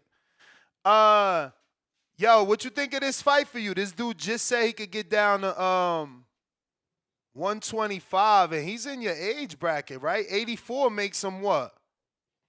84 84. makes you 40, right? Yeah, he's 40. He's Yeah, he's 40. older than me. Yeah. Let's see because you know, I'm down because I was actually gonna say Ness, because of the reasons that the last one, you know, kind of didn't show. I kind of wanted to have a backup opponent, you know, just on standby, just in case he don't show. Yeah, that ain't the So way that it worked. But Right. But whoever's just in there, case. that didn't get matched, you can match with them if Yeah. they're in your weight class. But again, that's why we pre-match, man, so that doesn't happen. Yeah. Elijah, you're actually 147, so I got a 47-pounder for you, Elijah. And in terms of you, this is Pedro. I've showed this before. This is up your alley. He says he could do 125. Like, he literally just texted. Let me make sure, right? He says, I could get down to 125 if needed. I thought I matched him with someone, but, I mean, you paid, so you get dibs, right? What do you think about this guy? Did you remember this footage or no? No. Southpaw. He looked Puerto Rican. What you think? Yeah, he does look a little Puerto He Rican. give me the Alex Vega vibes. He do though. And you know what else? He looked Dominican. He give me them twin Munoz vibes. Munoz fought on a Border Wars like 13 in Florida. Yeah, he got good timing. Yeah. How tall is he? 5'3". 5'3". Yeah. Yeah, that's But a you good see, fight. look, he said 138, 130. Then he 130, 135. Then he 138. goes all the way down here, and he's like, yo, I could do 125. So that's your weight. Yeah, that's a good fight for me, champ, right there. He got decent skills. You see that pivot? Yeah, he do. He do. And that's what I told my wife too. I said, look, man, it's not gonna be easy. I'm not looking for a super easy, but I'm not looking for the toughest either. So it's like I want to have a good fight. I want something that's gonna be, you know how much I smoke, champ. It's not like Hey, I've yo, been. he did the McGregor right there. Look, that's the McGregor right here. Yeah. Nah, right here. Look, boom, hook, uppercut. Oh. Yeah. And plus, like I'm saying, that's a person right there. He ain't gonna go lay down, champ. It ain't never. It look easy, but Nah, hey, it you know ain't what I'm easy. saying? It ain't It ain't easy. easy. It ain't easy. It So ain't yeah, we easy. looking to train hard, man. We looking to train hard. You know, keep a good level minded, man, and with the opponent, be respectful, right? But we going in there and leave it all in the ring for sure. That's what on July 26th, I'm gonna leave it all in the ring for sure. That's All right, what's so up, I man. sent you that footage, and I'm gonna send him your footage. Okay, so I had sent you the King Drew footage. That's who I have for you. But Drew is bigger than you. This kid is willing to go down, but let me send him this view to see what he says. Okay, so my guy who thought he wanted welterweight now says he'll take something at 140. You know, so hey. But getting back to it, this is previews and predictions. I don't know if you care to give your thoughts on who you think is winning this weekend, 7-0 dose. And in the meantime, I got Lake County $2. Blas Velasant, future of boxing, Haitian sensation. Yeah. Game I Addict, got it. Go ahead. I got an interview with him, so I'm gonna send it over. Ain't he trained by Mark too? Yeah, all of Mark's fighters, Blas, Najee, Erickson, they were all there. Game Addict, $2. Friday, Juanma Lopez, son, second fight, next W. Cheer. Lake County, $2. I'm definitely watching for the Ammo Williams. Okay, Lake. Ride at 870, $2. I have emails too, Ness, as receipts. 100 emoji, crying out loud 3 times. But okay. So, and he's talking about as far as creating the counterpunch. Queen City Cobra, $2. That CY quit audio is wild. Post Border Wars, nasty. Jerry Soriano, $2. Why ask for the fight? Only to blame inexperience. Clown emoji. Lil Zooted, $2. Can we see 702 film, please? Oh, yeah. Oh, yeah. Drew just hit me up talking about he ready for anyone at 125. So you got options. You the A side. You got options, you know. You could either get Mad Scientist or you could get Drew. How do you guys determine the A side? I mean, he's a host. He A side. Oh, okay. No, that's what I'm asking. He A side. They can't get no A side over my man. He A side. Yo, so this what you sent me? How I'm gonna get you a fight with this, man? We need some real shit. I mean, I'm an old man. What do you expect? I'm 36 years old. Nah, we about to stalk your channel, man. We need some real shit, man. Hey, I got sparring in there too. I got some sparring in there. If you go up a little bit, and then go to the playlist. No, it's gonna be in videos. You're going too fast. That's my boy right there. Which one? Well, go down a little bit. A little bit more. Capetillo and 10 sparring? No, a little bit more. That's my boy, but that's Cameron right there. 702 sparring? Yeah. Yep. Who you sparring? Well, this kid right here, he had a few fights. That kid hit you with the 1-2, 1-2, 1-2, bro. That motherfucker said, I don't care for how old you is. Take these 2 right hands. That boy hit me in the rib, and my rib hurt over a month, bro. This my man's gym. This Paulie's gym. Yeah. His fighter wanted to fight when he found out the fees. He like, I'm good. I'm like, hey, champ, keep fighting the in one them with the whack blue ass headgear. shows then. So you the blue headgear with white gloves. Yeah. Yeah. Man, you got to let your hands go, man. It's my first time sparring in like 10 years, champ. Excuses, muses. Oh, good left hook.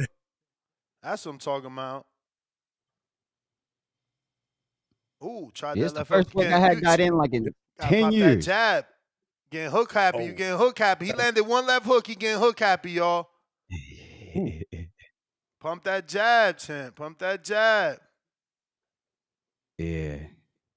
Yeah, and he was taller than me though. too. They see the vulnerability, man. Ain't nobody said you was a pro. You feel me? Oh no, definitely no pro over here, man. I get tagged. So don't think. Do we got footage of your son here or what?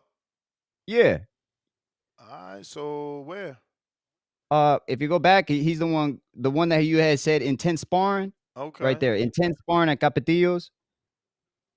Yeah, so That's that's him? one of my boys. I want into him, but he's still thinking about it. But that's my oldest son. Which one is The the one right there. 17-year-old signed up? Yeah, the little one is telling me I want to fight in this with dad. I want to get in this one, dad. I How told old is him if he? you, he's 10 years old. Mm. So What if he he does weigh? good, he is 58 or wow. 68 pounds. That's But light. the one in A the lot black of the is 10-year-olds I seen, they was like 78 pounds last time out. yeah, Elijah's like, yeah, but my son is the one in the black, 135 pounds. Yeah, this at Capetillo Boxing Gym here. Damn, How all how those old is people he? there. That's crazy, Uh, bro. These are the type 17. of sparring sessions that get crazy because all these people there.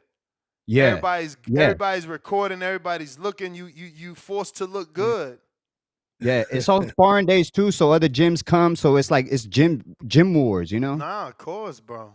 Yo, Yeah, pressure burst pipes, man. Yo, your son's yeah, big as for sure. hell though. How much he weigh? 130. 135. Yeah. Good right hand to the body. Yeah, 135. 17, you said, no? Yo, 17. Ness, put What him up? against my boy. Nah, but don't your boy got too much experience? No, he got one fight. He's 17. Oh shit. Let me go to Johnny's Your boy Johnny? bump Your him to son? the top, Johnny. Bump it to the Oh, top. yeah. So Just put a it's gonna be message.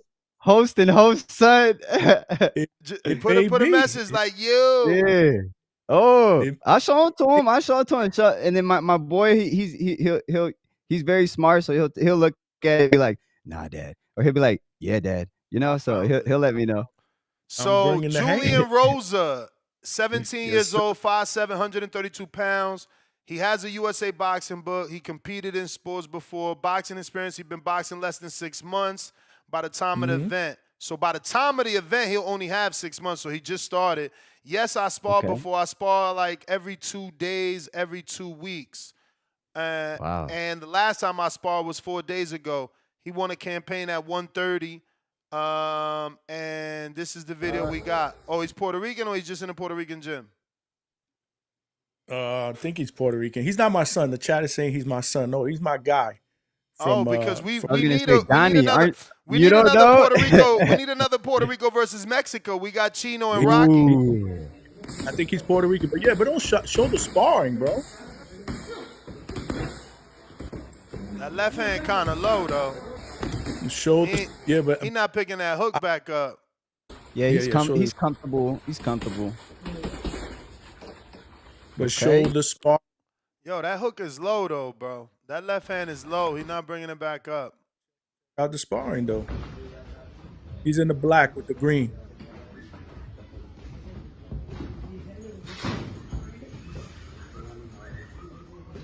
Oh yeah, he's crying. Okay. Oh. Ooh. Ooh. Good body shot by the red. But you see, he took it well though. Yo, that ring little as hell. Yo, that shit ain't no moving. You there to fight. Holy That's smokes. the doghouse, bro. That's the Yeah, doghouse. definitely. Damn, that's a small ring. You got to Show- learn how show to the- fight or it's over. Yeah. Show the second sparring when that one's done. Oh yeah, he's nice with it though. Ooh. Man, this kid's only been boxing for 6 months. Yep. I would, man, Johnny, keep that boy as your boy. Keep calling him your son. Look at the way he dipped under that. Nice. I'd keep that kid right under my wing right there, Johnny. He's nice with it. Look at this. bro. Whoop. What a fucking Yeah. slip under and pivot. Nice. And that's the thing, man. Some people are naturals with it, man. Check out the other sparring, Ness. Oh, my bad. So what we saying, 702, we ducking this smoke, right? This too experienced. I gotta. for your It's son. not up to me, champ. That's not up to me. I'm not You the fighting. coach, man. Don't put it on He's your in the son. red You the belt. coach. You the coach. You gotta know if your son is ready or not. You He's can't in the let, red you gotta belt. protect the I gotta- fighter from himself. You can't let the fighter decide. You gotta always give him some sort of recommendation because you gotta protect him from Champ, himself. it's always up to the fighter. Bro, you Look at- still look at- gotta give him look the at what's up. recommendation. It's Look at- always Hold up to the on, fighter. hold on. Look at what's coming. Look at what's coming. Boom. Boom. Oh, dang. Boom. Look at this. Ooh. Right off the. Yeah, man, that's something you can't just take right away, All right. Well, oops. There you go.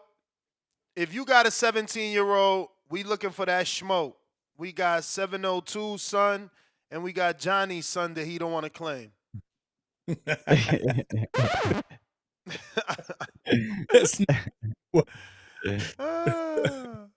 If you're watching this on YouTube, don't forget to hit that thumbs up.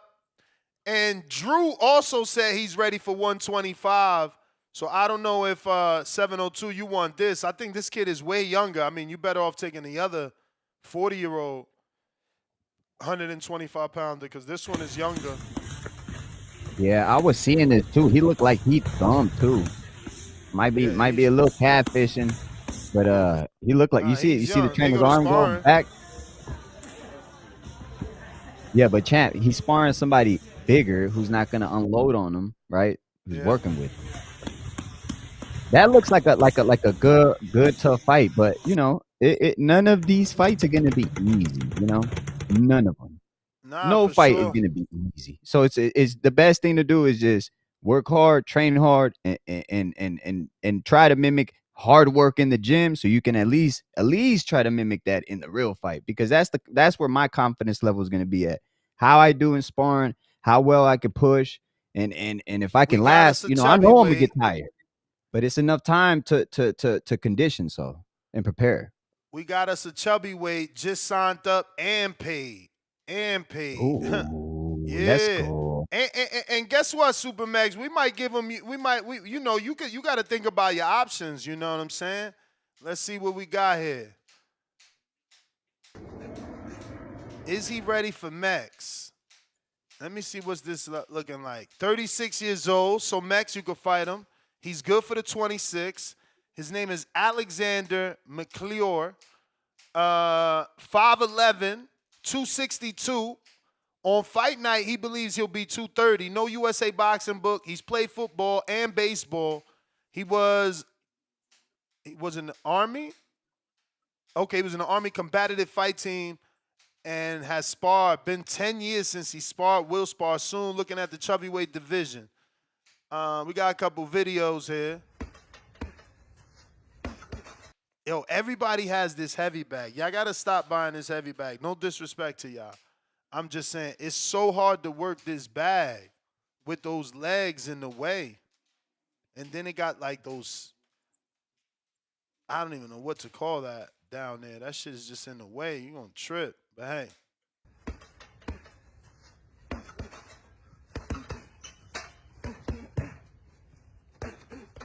Oh.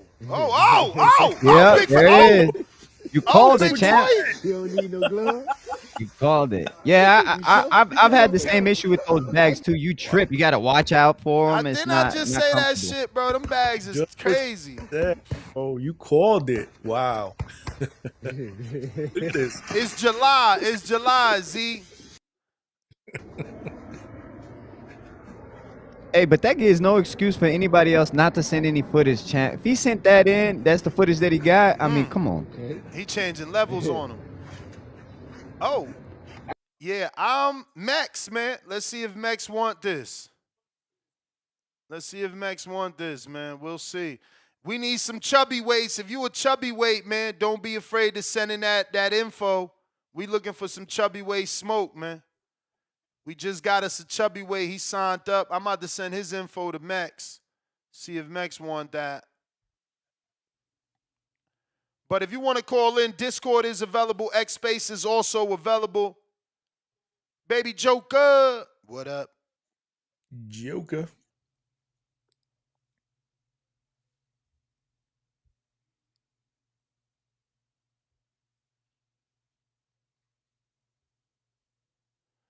Baby Joker.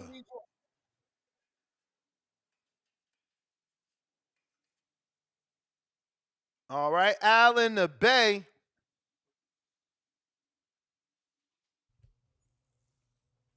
This also good for Brandon. Crypto Brandon, he's 260. in case Mex don't want it, in case Mex wants to keep his rematch, we could do Crypto Brandon and Better Built, aka Alexander. Yo. What up? What What's up? up? Yeah. Uh, yeah, man. Belanga's back at it again, man. He went on this Puerto Rican uh tour and had his fun. Now you gotta get back into it. We're gonna see if the money changed him. We're gonna see if the money changed him. Sometimes money change people, and they don't fight the same.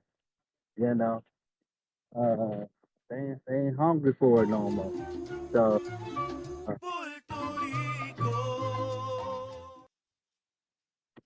and so we're gonna see if he put on for Puerto Rico, man. We're gonna see it. It sounds like he's talking a big game, like money haven't changed him, and he's ready for war. But I gotta see it to believe it, man. You know, so that I can't wait to see the fight. Um, sometimes when people fight Canelo, you feel me? They get that big headed, and money changed them, man, and they don't be the same. So hope Edgar Berlanga don't be like that, man. You know. But yeah, man, that's my call. All right, champ. Appreciate you. Elijah. Yeah, I got something for you, Elijah. This dude says 140. Maybe y'all could get a little catch weighty weight. Oh, man, it's interesting, too. He giving me them Afro Thunder vibes from Ready to Rumble. This perfect for you, Elijah. This how you make a name in Florida. Look at that. Remember Afro Thunder? Whoever seen Afro Thunder? Yeah. Damn, Hey, yo, he champ. got the hat head on the left side. He How fell you gonna asleep get on that the in left the side. headgear? That is true. How you gonna put on the headgear? Oh, shit. You're gonna have a hard time getting that in the headgear. He could probably get like an extra large or braid it up. He braided up for that fight night. He could braid it up for fight night. Right. That's facts. I See, like ain't the got hair. shadow I boxing with don't the think about gloves, it though. like that. Shadow boxing with the gloves is like, shadow boxing with weights in your hand because gloves is 16 ounces. That's a pound. So, you know what I mean? Yeah. Okay, so that was just a quick little session. What else we got?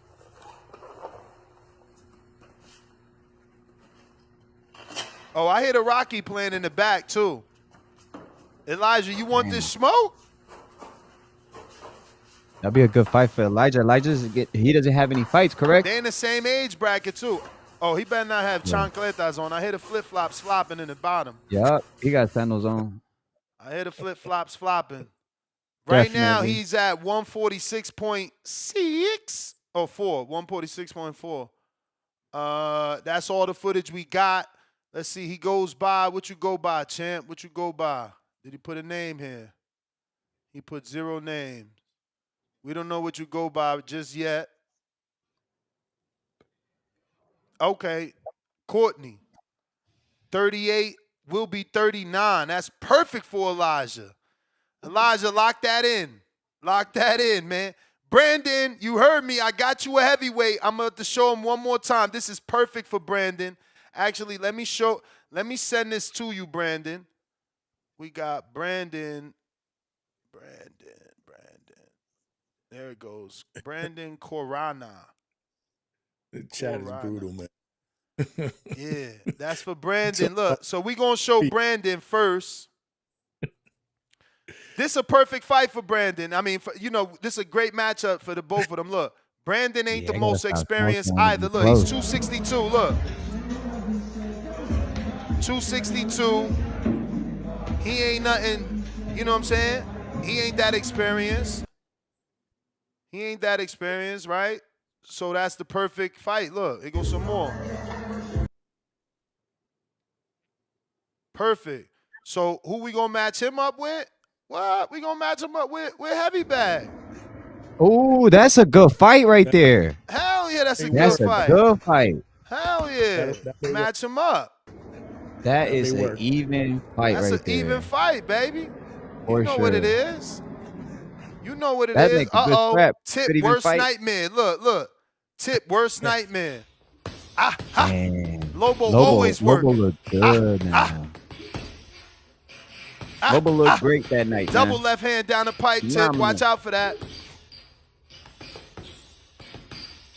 Yeah, man. Lobo showed Bro, grit and that he night. hit that bag the way he fight, man. Yeah, facts. He do. He literally, shadow boxing all just how he fight. Yeah, bro. He let his hands go. That was a great fight, man. Yeah, I ain't gonna front. I want to see a Miles rematch, man. for sure, man. I mean, if Miles beats Justin Yancey, Justin Yancey and Lobo beats Tip, they've talked about the rematch. You know, Miles doesn't want to hold Lobo back. He knows Lobo wants to fight with Tip, so he letting him do that. But they discussed the rematch. Shout out to Lobo, always working. If you're watching this on YouTube, don't forget to hit that thumbs up. It's going to help with the visibility of the show. Looks like we got Brandon on a check-in. Did you see the footage, champ? I just sent it to you. Yo, hello? Did you see the footage? Yeah, I saw that guy fighting. I do want to fight that guy. I'm sending in for tomorrow afternoon. I'm gonna hop on my computer. I'm gonna buy that. First, I'm gonna buy that boxing book. I'm gonna send you Is there like a confirmation at that boxing book or something? Yeah. Once you register, you'll get a book. I'll get an actual book. Yeah. Okay, cool. All right, yeah. I'll send you a photo of that. Just be like, oh yeah, here's my confirmation that I bought it. So I'm sure you need it or something. You need proof of it.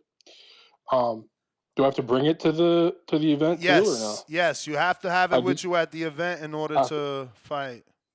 Okay, so that's a requirement. Okay, so I'll get that first, and then I will send that payment to you to that email right after. All right, champ. You accept Venmo? Yeah. All right. Just make sure you look at the footage though, and you're sure that guy is who you want to fight, because we still got time, so we could still match you up. Yeah, that guy seems. I saw that video. That guy seems like he's on my level. Like not too strong, not too like not too weak, but like I feel like he's pretty tough. We could get a good fight. So I think he will be a good match. What's his name? His name is, hold on. I don't know his name at the moment. Better Built. He goes by Better Built, and his real name is Alexander. How tall is he? He is 5'11". You're taller, 5'11"? right? You're 6'2"? Yep, 6'2". Yep. Mm-hmm. So, but it doesn't matter. Height doesn't make a difference, really. Yeah, no, height don't win fights. Height don't win fights. But hey, it could be an advantage sometimes, though. Yeah, it might be. But really, it's the person who's more aggressive that wins. More aggressive, controls the ring, just keeps jabbing. That's how I feel. That's how most judges do it. But yeah, man, good fight. You'll get it on Tuesday. I'll send it over, and I'll send a text when it's confirmed. So. All right, champ. Because my check's about to clear tonight. You got it. Every Wednesday night. All right. Peace. Damn, it says I can't. Hey, Brandon, send me your videos again. For whatever reason, it's saying I can't save them. Okay, that one was saved. And that one says saved. Let's see. Hopefully I can share them, because I'm trying to send it to that potential opponent. Make sure he wants to smoke with you. There we go. I sent him those, so we'll see what he says. I got Tommy in Florida. What up?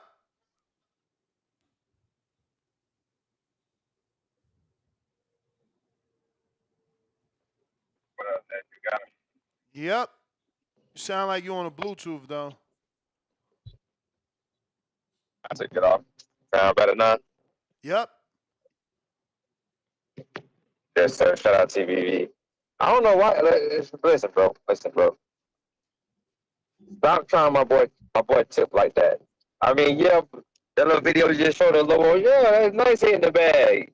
He ain't look that nice when he got that draw the other day. You feel me? You like you. I mean, I like the hype. I like you hyping them up. That's cool, you know. But who you promoting? You promoting the fight? Because it sounds like you're just promoting Lobos. It sounds like you making Tip the champion, the B side. What you doing, Ness? How he the champ? He just won a fight of the night belt. They ain't no champ. Oh, he ain't no champ. Oh, okay. He won the WBC belt though. And y'all gave Lobos one the other day, or y'all gave it to King? King won the fight of the night belt. You want to know why? Because Lobos didn't win that fucking fight. If he would have real deal won the fight, I would have said he deserved that belt over King. But many people felt Lobo deserved the fight of the night. And the reason, listen, we had to do 2 votes. And even though we did 2 votes, he was still 38% of the votes on the second one, which means if we would have started off with his name and Keem's name, there's a big argument that he would have won. He was 38% on a recount, bro, on a revote. So what I'm saying is, if he would have actually won the fight, I myself would have said yes, he deserved fight of the night. Yeah, I mean, that's you. You don't think he won, but other people thought he won, and he got the win in the eyes of the judges. I heard draw, and then some mumbling for a second, and then they said him. So I didn't know how that worked. I don't know if that's some amateur boxing stuff that I don't know about, or that's some TBV side of the street. That's our guy, turkey on the sheet type shit. I don't know. I don't know what y'all did. You feel me? Shout out to Tip, man. Shout out to Tip. And what's Buddy's name? We can't do nothing, man. Really, that's USA Boxing. They in control. Yeah. Shout out to Lobos, man. You Nets' boy. You're Nets guy. You feel me? But since I'm biased, why Lobos ain't get to commentate? Why he ain't get to sit next to me with his WBC hat and his belt? And it was Tip that stood with me for like 2 hours. Listen, when nobody would come to Wisconsin, was it Tip or was it Midwest Mafia Treese that you was like, I was gonna ask you to commentate with me? Was it Tip or was it Treese? Because nobody, like Marco wasn't coming, Danny wasn't coming. Tip and Treese. Okay, cool. So my whole thing is this. Tip been, I don't know, I gotta put it in like a boxer's term, man. Like Tip been your dude. You know, you been cool. He trying to go for 8 of the year and all. But Tip been your dude. Soon as when Lobo come around, you throwing him, you shit on him. You trying to shit on him. Bro, I made his fight big. You know who Lobos is because of me. I mean, you either want a little fight for Tip or a big fight for Tip. No, I'm not saying he don't need to fight Lobos. I'm saying you just talking down on Tip like how he ain't been at the show. How am I talking down? Because I'm talking about you Lobos footage. You saying he dubbed. He didn't want. I mean, someone called him out, Tommy. What the fuck? You were like okay, he called him out. How many people call out people on this show? You don't talk shit about him like you do Tip. What the fuck am I saying about Tip, man? Okay, all right, Ned. I can't go to every show. Hey, look. Record. Shout out to the team, man. Shout out to the team. Look, man, this is what it's all about. Maybe that's why you won't get where I'm at. Border Wars Championship title defenses, man. Canadian Jose, 2 defenses, 1 unification. He got lineal status. If he want to come back, he is the lineal champ. And I'm going to show y'all his belt. We made a lineal belt. That shit look amazing. Okay, listen, but you don't. I mean, so in your mind, is Tip supposed to do every single Border Wars you come up with for the next 2-3 years? Yeah, that's in your mind. Listen, So, listen. I was trying to build a show around Tip. I went to Tip. I said, Joe, I got your flight, whatever you need. I want you to commentate. Come on the show. Like, he was my star. Y'all only on Tip side. Like, I'm not supposed to be mad that the dude he got was a your knockout. star, and now you trying to make Lobo your star. That's all I'm saying. Yo, his fire. You trying to make Lobo your star. His fire dimmed out. Lobos out here, howling at the night. He getting motherfucking come from behind wins. No, you howling for him, Ness. I gotta get to other callers, Tommy. You biased, man. I get it. He got the Tip love because Tip Thurman, and I see what they doing here, man. I see what y'all doing. Nasty work, though. But look, man, this is what it's about, man. Jose from Canada, he made 2 defenses, 1 unification. He's currently your lineal champ. If he ever wants to come back, he coming back with his lineal belt, a la Tyson Fury. Marvin Furman, the Tank, 4 defenses, 1 unification. I got to double check that. I don't know about no 4 defenses. Maybe like 3 in a unification. We got myself, 2 defenses, and then I took the whole dirt nap, man. I retired, man. Cruz made 1 unsuccessful defense, so that didn't even belong there. Ducey didn't defend. Robert the Genius didn't defend. Eddie didn't defend. And Keem just vacated, so he didn't defend. And Supermax, he just won it. Is he going to be able to defend successfully? And that's what I'm saying. Like, you win a strap, defend that shit, bro. Defend that shit. Yeah, all I got to say is, man, that this Lobo and Tip fight, I got to say, Lobo, if you were to replace Miles and put Tip in that night, right? And have Tip hit Lobo with the stuff, but I just feel like Tip ain't gonna get tired like Miles would. So how could we need to see how Lobo's gonna react with 3 rounds of that Tip pressure. And I love both these boys, like, you know, like brothers, right? Tip and Lobo. No homo. I gotta say it. I guess everybody says it, but you know, Lobo. Lobo got a tough fight coming for him. So is Tip. But I gotta say, if I would say to tell one to train harder, it would be Lobo. It would be Lobo. I can't say who's gonna win this fight because they're both 45-50. I mean 45. You know the odds. You good with numbers? I'm saying I feel Lobo has to work just a little bit harder in this fight to train. I mean, he's already working, though. He's already working. But speaking of working, they say in 2027, I don't know, one day we might see this man make his debut on Border Wars and take that chubby weight Masters belt, and we talk about the superstar.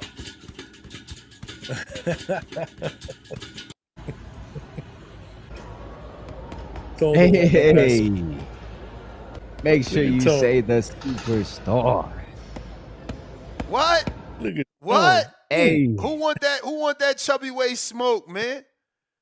Two-Tone sent that in, man. He said, "Don't talk about chubby waist without talking about me." So I sent him the footage of Brandon, and I sent him the footage of you know, Big Bruh Combat Coolin, aka Alex Xander, to see if Tone really want that smoke. We got somebody else submitted footage. Look like we got ourselves a cruiserweight. Today is a active day for Border Wars. We just got a cruiserweight submitted footage, and let's see what he got here. Screen is sharing. He sent himself on a scale. He's currently 195, but this is no work, so you know you're gonna lose weight. Yeah. Once you register, he listening to us in the background. Oh, okay. He don't got no weight to lose, that's for sure. Okay, good base. Good jab. Southpaw.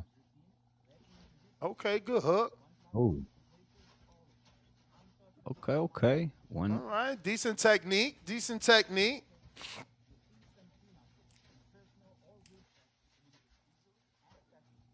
See, that's what CYP should have took something like this. You know, his first fight being someone else's first fight. I mean, I 94. know he's a How superior old was that? athlete, but he should have took something like this, champ. Should have took something like this. 31. What is that? 31. And he's That would have been a 185. good scrap room.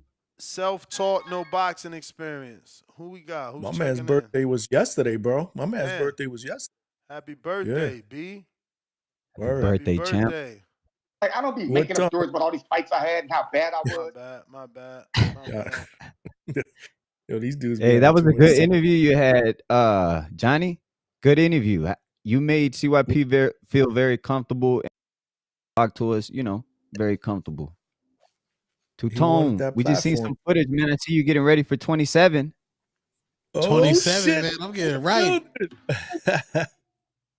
Man, couple people in the DMs said I sent Tone. you some DMs, man. What you think of them 2 dudes I sent you? Too soon? Oh, they nice. It might. I don't know. I might go Wolf. I might need a shakeout fight. I might need a shakeout. Oh, you might go with Wolf? So Tone, this Yo, is he real. said This That'd is be gimmick? that might wouldn't be give a Wolf bad the scrap, super to be fight. honest. Give Wolf that super fight, yo. Yeah. So this ain't no gimmick. This is real, Tone. Bro, I told Ness at the Border Wars, I was like, bro, I could do this. If Wait, I this focus, next one, champ? You Wow. talking about this Border Wars or the next one? it might have to. What's it? 16? It might have to be 17. It might have to be 17. 'Cause y'all not gonna do no Seinfeld episode on me.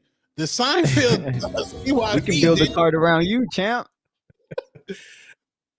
That's diabolical, Juddy. They got laugh tracks behind CYP. What's going on? Okay, we got somebody They threw the got name in the all hat. kind of shit. Damn, that shit look They like got the old all Julian kinda- Williams gym. They got hip hop songs. They got Motown songs.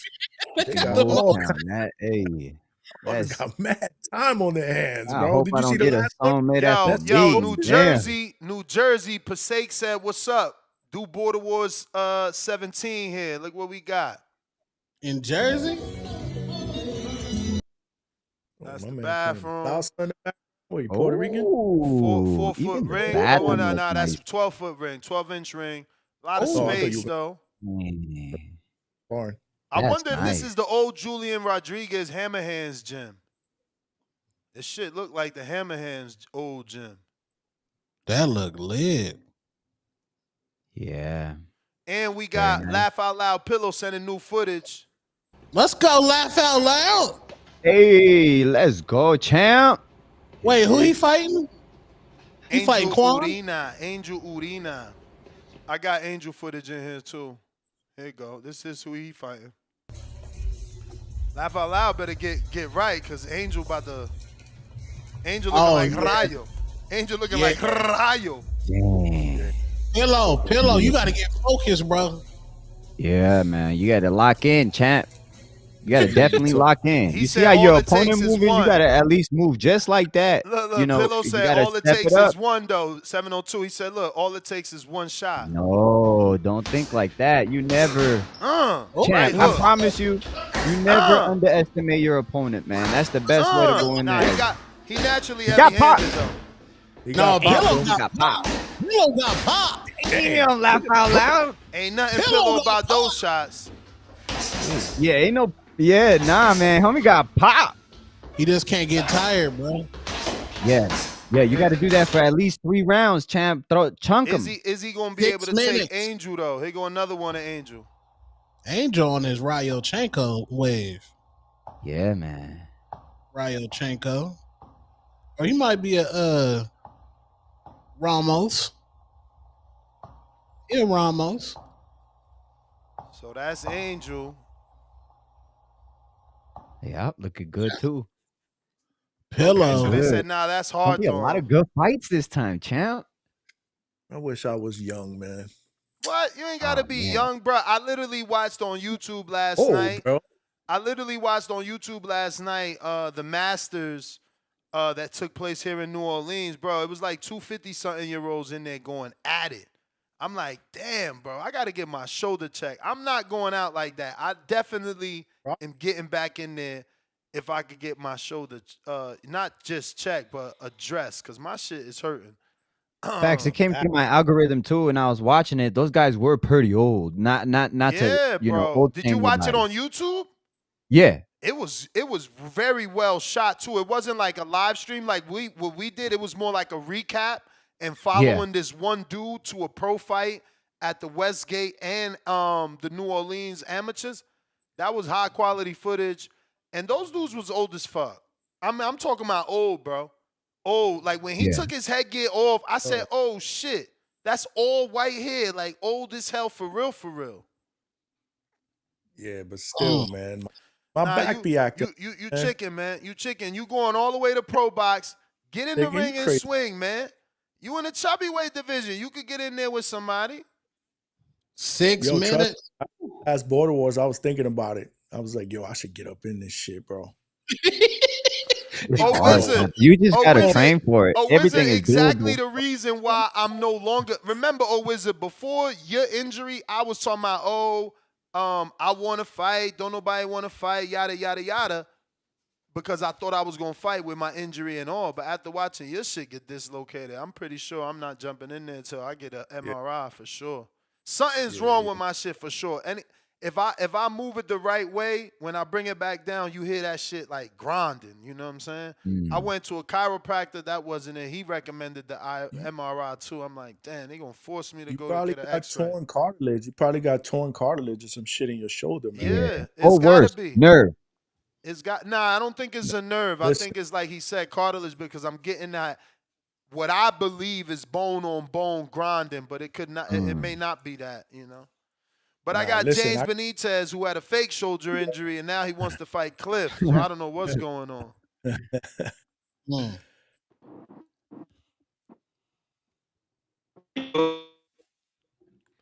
James, what up? Yeah, you're not coming through good, champ. That Atlanta internet. I got Price on the check-in. You there? You there, James? Yeah, can you hear me now? Oh, yeah, I do hear you now. Go for it. My bad. Price, I'll get right with you. Oh, yep. James, you there? Okay, so he thought he was there. Price, come on down. Big Price. He going to Florida? Price? Yeah, he trying to get some smoke. Oh, you trying to fight down there? Okay. Hey, Price, you should DM me real quick so I can send you this footage of these dudes just in case.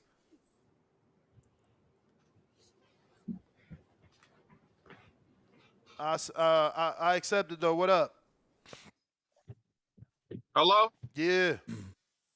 Okay, yeah, nah, I thought you called me. I didn't see the invite. But anyway, yeah, nah, I seen him. Man, that's what I was calling for, bruh. You told me, man, you like, hey, man, it's going to be hard to find you someone in your with your weight, Hey, size, champ, and I category. know. And man, they got like 6 damn fighters I done seen just jump the line on me, bruh. Damn.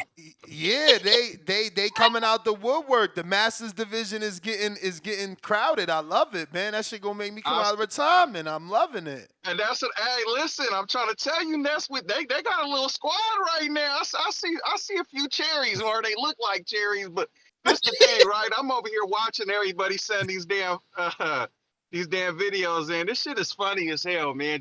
But it's dope though, cause you got them coming off the couch, but you could tell that they beginners. The shit is funny watching it, but I'm like, damn, I wonder what I look like. I need to record myself, man, cause real shit, cause I'm like, damn, if everybody looking like that, what I'm looking like, man? Cause I might be looking like Cliff with that damn that toy with the Kirby, he was punching with the on. Kirby. Man, that shit funny, man. Hey, I'm Man.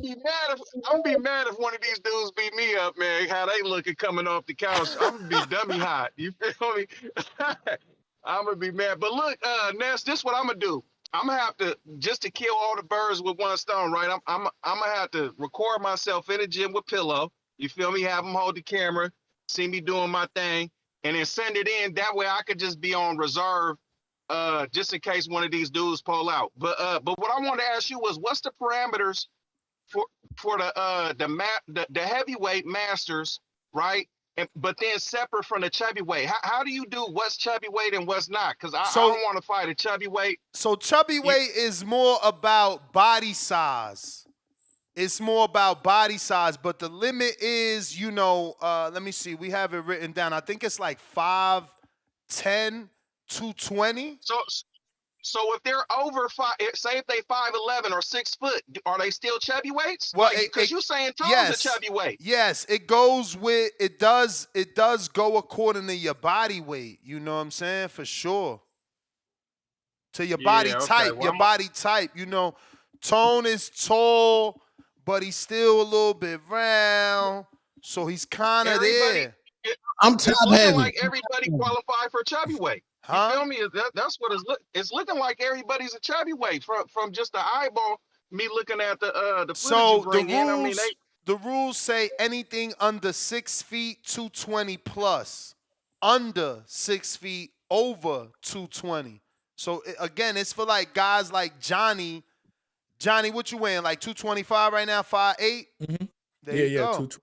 224, He's a chubby weight. You a little bit two taller. dudes- Like you are a legit heavyweight because you're like 6'3". Once you start working out, whatever little bit of stomach you got, that shit should be gone. Yeah, he gonna look like Wilder. So the dudes who just was on there, the dude who the one hitting the punching bag, he sounded like he kind of young, but you said he said he wants to take the OG that was in the backyard tripping over the heavy bag. So them two dudes, one of them said he's a chubby weight. Yeah, because he is. Look, he is. Better built. He's 5'11", 262 right now. Okay, so now are them two dudes off limits because of their age though? Or their How body old are size? you? How old are you? 42. No, you could fight them. He's 36. So that's what I need to know. What's my range? You at 42, you're automatically a master. So if he wants to fight you, he's got to agree to fight Masters Division rules, which means 2-minute rounds. 16-ounce gloves. And then them other, and 16-ounce gloves. Them other two dudes, Tone Deaf and I forget the other dude's name. Yeah, David Velez, also masters. They're not chubby weights, right? No, they masters heavyweights. Okay, and then you got one more heavyweight bout. It's with Rocky and Chino, and they're also Chino, regular heavyweights. They're not. I mean, they could be considered chubby weights, but they not chubby weights because of their skill. And Rocky's not chubby. That's what James thought. And then he found out on that night that Rocky came in looking like a football player. And maybe Chino isn't the best looking heavyweight, but we seen him put down 6'5" heavyweights. Right. Now I seen he let his hands go. But yeah, so I'm gonna just send you footage so I could just be in the back in case I know one of these fat boys gonna fold and fall out. Price, you got to make sure niggas not sending the zip footage, bro. Niggas are sending zip footage. Tone, you know I'm watching with an eagle eye, boy. I'm over here. I'm seeing. I'm over here. I'm paying clip. They know I'm over here questioning them every damn show. I'm over here setting their questions. I'm trying to see who's finna get it. So according to the rules, shorter than 6 feet and weight over 200, an option can be given to the commission to determine if the body shape size can qualify for the division in order to promote the continuation of a healthier lifestyle. The chubby weight champion and mandatory upcoming challenger must give a start weight check, give a 30-day weight check, and must lose a minimum of 20 pounds. So, just because you're in that division, you got to lose some weight. Damn. Minimum is 20. That sound like you reading off that AI script that Supermax came with for the new rules. He had like 4 It's because pages. that's to protect the champ. That's to protect the people who are trying to do a weight loss journey only. Yeah, because if you don't have those type of rules, people will hang out in a chubby weight division forever. For sure. Yeah, I'm just messing with him. Hey, but look, another thing, Tom, bro, you gotta send in, come on, some longer clips. We gotta see you where you getting tired, man. Them little short snippets, bro. They're well Come on, calculated. man, stop it, stop Damn. it. I'm This about to clips are And well then that's calculated. what's up with that shoulder? You said you need to get some what you thinking about that's gonna help you, like a shot or some surgery, like no. cut I it gotta, open, I what? gotta, I gotta figure out what it is. I have to literally go Yeah. to the doctor, Yeah, man. for sure. That's the whack thing. I'm gonna have to go and see because I know it's something. Because of when sparring before, I overused. Like me and my trainer was doing pad work with the left hook, so I was overusing the left hook. After that, man, that shit was out of commission. Mm. Yeah, I think that's it's what my kind of rotator slowed me cuff. down. I think it's my Chat, rotator cuff. the chat saying you Yeah, when I damaged seen goods, bro. I They say am. you I fool. am. I am damaged goods, but the They truth said that's is, fool. the truth is, out of all the heavyweights and chubby weights, like I'm only worried about Chino and Rocky. And I ain't worried about them. Like, I feel like those are my toughest fights, but they still will lose to me. Guaranteed. Like, maybe Hey, Chino could beat me because I'm a smoker and he just throws so many punches. But again, that height, there's no way I don't crack him with the right hand. And I'm punching. Y'all niggas not punching. I'm punching. I put motherfuckers down, man. I got 7 Hey, knockdowns in Border Wars. I'm putting young dudes down. Everybody go down. So I don't know hey, seven. nothing. speaking of Ness, that boy Pillow, hey, he finna. Hey, when I tell you he He can punch, punching. boy, whoo, he got hammers. I'm trying to Yeah. tell you, man. It's gonna be. I want to see him against the dude who just lost to Lobo when he catches wind. You feel me? That's gonna be a Miles. great one. Miles Ooh, and Pillow. Miles. Well, ooh, that's gonna be a Hell good one. yeah. But Yeah. that's if Pillow can make 54. Hey, Casual, you right. I'm Foreman without the gut. He said, I swear I'm Foreman. It's crazy you say that, champ, because at Border Wars, it was us chilling. It was we were outside chilling for a while, like 30, almost an hour outside, just chopping it up. It was LOL and Miles and me. And they even said who Bryce, was I taller. got to And they get to went some other callers. I got a right couple against each counter other. Nah, go punches. ahead. I'm gone. You the I'm man. gone. Peace out, champ. You were saying Yo. what, though? Hey, You were saying Oh no, what, though? they were saying who's taller, and then they looked, and then I believe it was LOL Pillow was just a little bit taller than Miles. Mm. Yeah, but they're damn near Now the same body that's a good body matchup frame. off our test, Yeah, but the Pillow and experience Miles, of but it. I think Miles is way more experienced. Plus, Experience. Yeah. he already showed he a dog. You know what I'm saying? That fight with Lobo. yes, that proved he's a dog. That proved he's a dog. Like, he took a lot of shots. He stood there. He kept giving it. And that's what I'm saying. Like, that's a dog. James, I see you, but RJ got that counter. My nigga RJ. Yo, what's the deal? What up? I was trying to hop in front of Jay Benitez because that nigga was waving, and I think I did. You did. Hey, my bad, gang. I sent the counter in, but yeah, okay. I see you next. I want to see some footage of you your heyday back in the day. But yeah, you need to get that shoulder fixed up. We don't want to see you like bro, your shoulder hanging out of socket on in the second round. That'll be all bad for the brand. So yeah, but hey, did you get my $25 for the PS5? Just You sign up. know it. You know it. Okay, What is it, Wilkes? just make a show. Last name W? Yeah, you almost I fucking almost did it. doxed me. I almost did it. But you see Almost doxed. you seen I hit the hard pivot, baby. Hey, diabolical. Hey, you did pump fake it though, but damn shit. But it's all good. We good. Think I almost doxed me on live. That's crazy, cut. But nah. Hey, I see my boy Price trying to get in there. That's what's up, man. I thought you was on the same boat with me after seeing the CYP 2-3 minute shit. I ain't fucking with it. But Price, I thought he had a change of heart. That's what's up. I mean, like just boxing in general, getting ready for something like Border Rose is it's a life changing experience. With the whole shit. So proud of my boy. Price, Ooh, you breaking up? I'm with it. You can All right, come you to the back. Bay. Oh shit. Now you back. You Okay. back. Price, if you're trying to get some work, okay. If you want to get some work in, Price, let me know. You know, I'm in the Bay. I'll come up to the sack. You know, we could just get some work in or spar. I feel like I'm kind of what you'll maybe see in Border Wars. You know, just a nigga that ain't polished like that, but like got some experience. So we could do all that. Get that work in. I'm in your corner. Let's get this shit. Let's get it. Let's get it. But yeah, other than that, I should be at Border Wars. Tone, I'll tap in. Tone right there. Yep. Yeah. The Florida Okay. joint? Yeah, yeah. I'm gonna tap in with you because Tampa's a move, bro. Tampa's is right. So yeah, I'm low key with that. If it was somewhere ducked off, I don't know if I would have been able to come to back. So yeah, damn, it's raining hella much over here. But that's all I really wanted to say. I just wanted to get a call after Price and shit because you know that's my dog. You know, we was tapped in at the last Border Wars. I think that's all.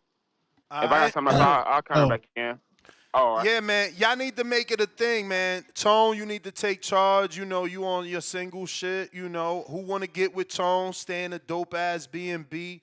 Remember, Berlanga live in Tampa, man. There's mansions out there. Y'all could get a dope-ass mansion. Oh, shit. You know, my son just had a fire-ass mansion, or so they tell me. I ain't even, you know, I've been so busy with work, I didn't even see his pictures yet. I got to go do that. But he had one in Puerto Rico.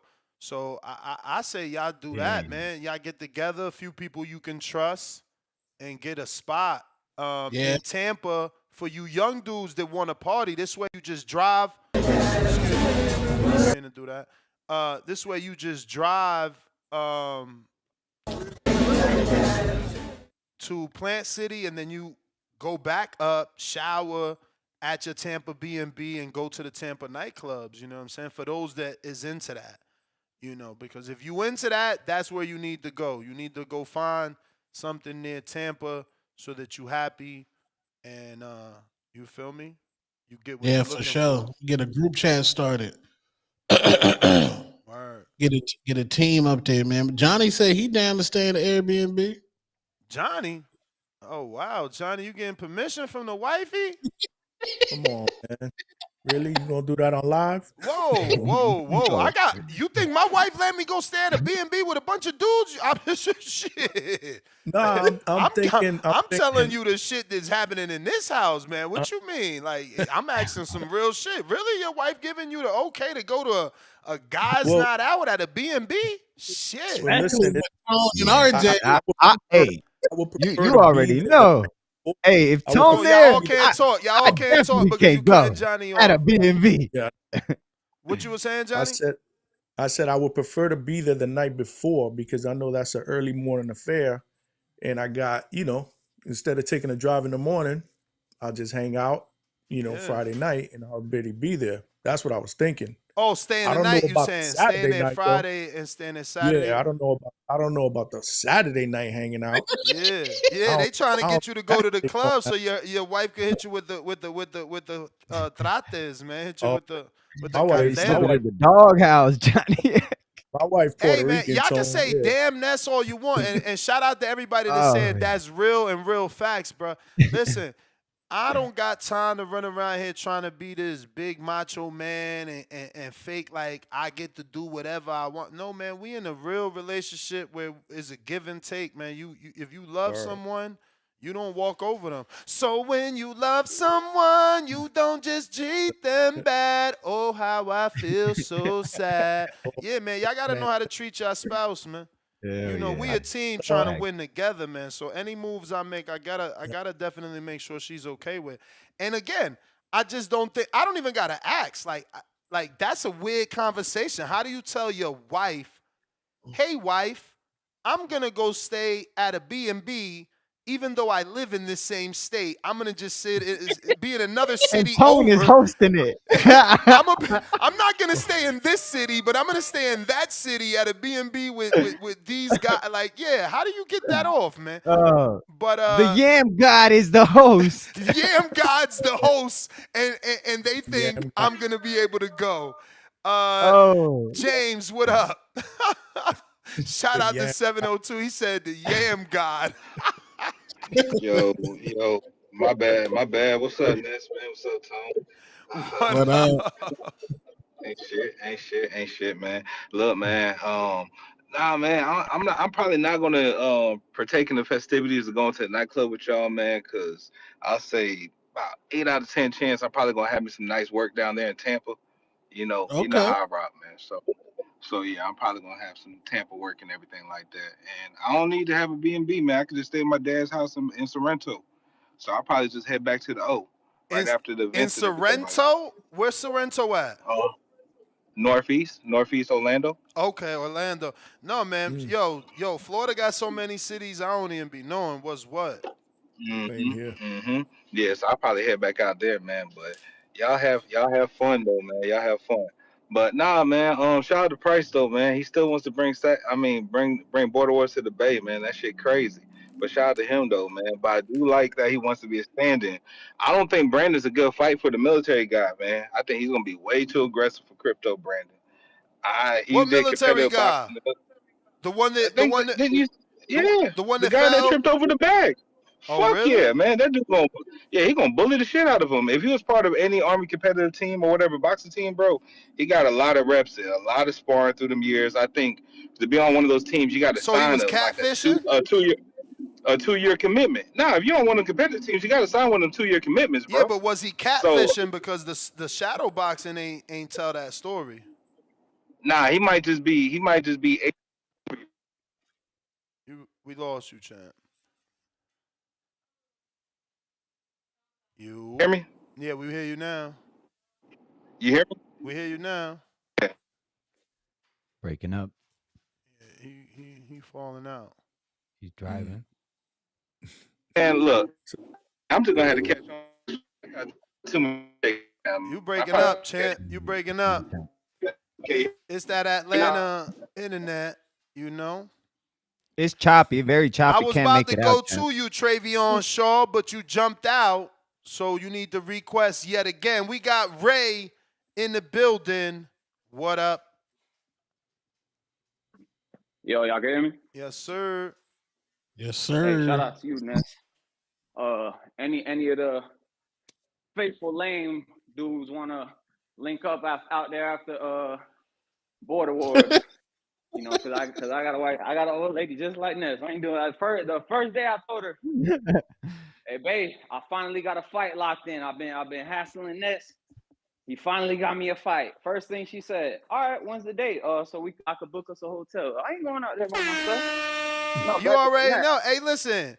Come on, First of man. all, shout out to you that you could fight in front of your wife. I did that shit, and I'll never do I it mean, again. I ain't gonna lie, I'm skeptical, but at the end of the day, you know, you treat it like you in high school, you know? Your little shorty right there watching, you know?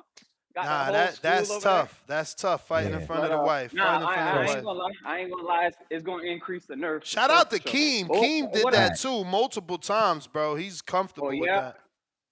Well, he be fighting on the regular, right? On the amateurs. Yeah. No, Keem is different, Yeah, man. and she probably going to his sparring at the gym. Y'all hear what's going on in the background. I hope my opponent working.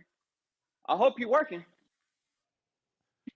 Let me see what we got you down with, cause we got to get familiar You with got these. I don't know. I saw you change it to like 180 today. Well. That's what I thought. You could tell me what weight it's supposed to be. You said 75, but then when you did the Border Nah. Wars We gonna show. put it to 75 then.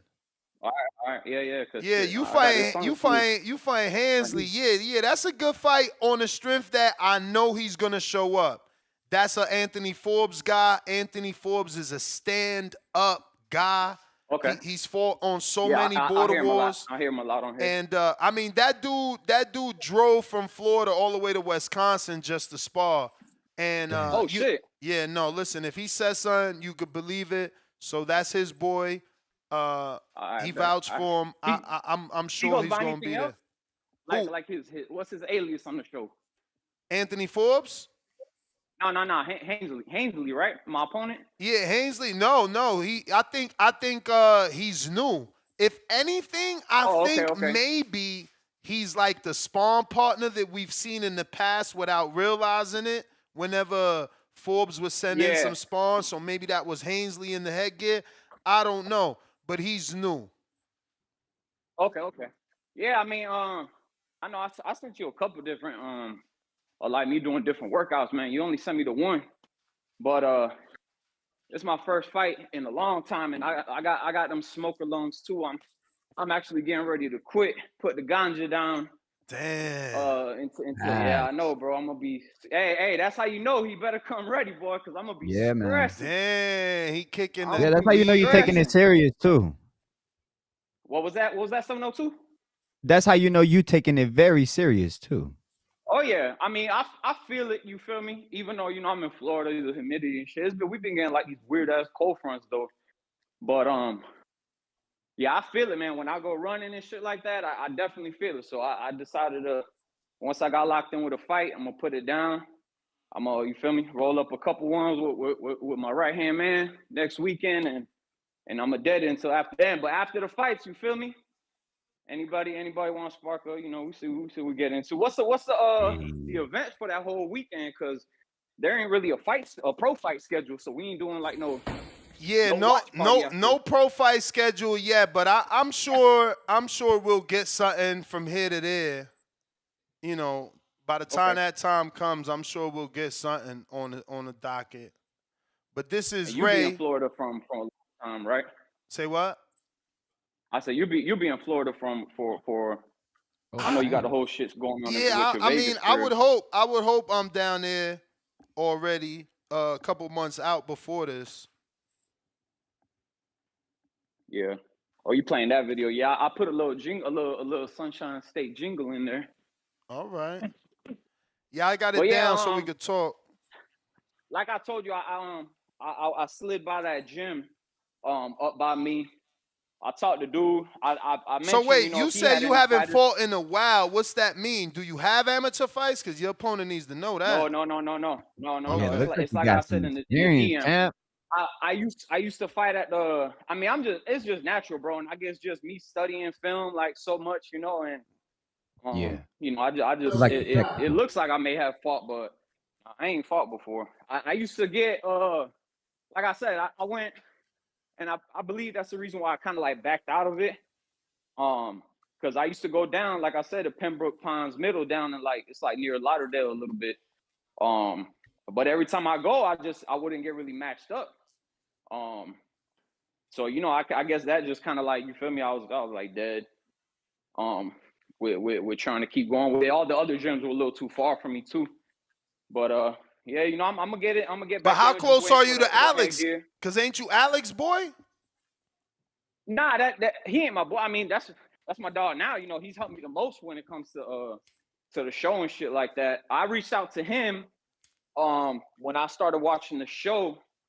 I heard you shout him out, Alex from Vega from West Palm, and how you do the little outro, you tell everybody give their social out. So hit him up on Facebook, and I think he mentioned it a while ago, that I've been hitting him up for the longest, but the Wisconsin was a little too close, and but yeah, I hit him up. He's only about 45. I'm originally from there, from West Palm. I only moved up to Port St. Lucie about like 5 Cause years ago. 45 minutes ain't bad. How close is the gym you found? No. The one that the one I'm going to up here by me? Yeah. Oh, it's only about like 10, 15 minutes. Oh, okay. No, that makes a hell of a Yeah. difference. So he Somebody in the tested chat drop asking shit. how much you weigh. I still want to go to Vegas gym, obviously get some different work in. I hit him up on the DM on Messenger. He said to let him know. I don't know who he has out of his gym. But yeah, man, I gotta get into it. Like I said, I haven't sparred in forever. I did used to spar, just never had an amateur fight. Doing like band work. That's probably what I need to do. Fucking shoulder, man. I'm so mad. Hey, what? Quick question. That's because I heard you talking about the shoulder. You say you got like it feels like you can't like rotate it all the way, right? And then you feel like it's gonna like pop or something like that. Hell yeah.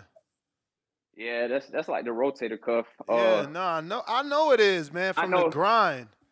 I'm like, ooh, yeah, what the fuck? I know one of my coworkers, one of my past coworkers or whatever. He used to always have shoulder problems. We used to deliver kitchen appliances and stuff. and doing them damn second floor deliveries with like fridges and washers and dryers and shit. Yeah, he popped this shit like out of socket, and he had to do like the whole cortisone shot treatment. So hopefully that'll work. If not, he did chiropractic treatment too. That don't really do nothing when it comes to like Nah, it ain't do like nothing. that deep you feeling like ligament pain almost, right? I don't know that. I wouldn't know how that feel. I just know that if I start using it too much, I'm gonna get pain. Yeah. Oh, okay. Yeah, I used to have that. I just would kind of like stretch it on my own, stuff like that. But yeah, man, I'm excited for the fight. Like I said, I'm gonna get my fees in. The USA boxing book that's part of the physical. That's part of the USA boxing book, correct? Yeah.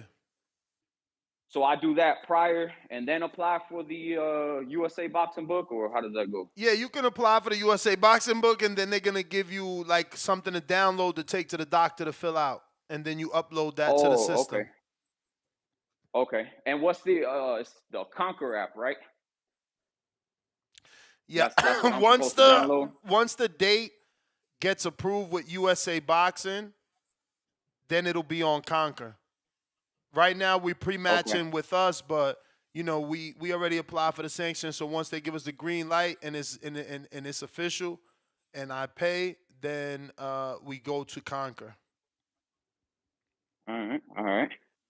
And but on Conquer, all you would be doing is signing up and just accepting the fight that we already made with you. That's just part of the process for the officials. So when we get to the weigh-in, they got your information and everything already.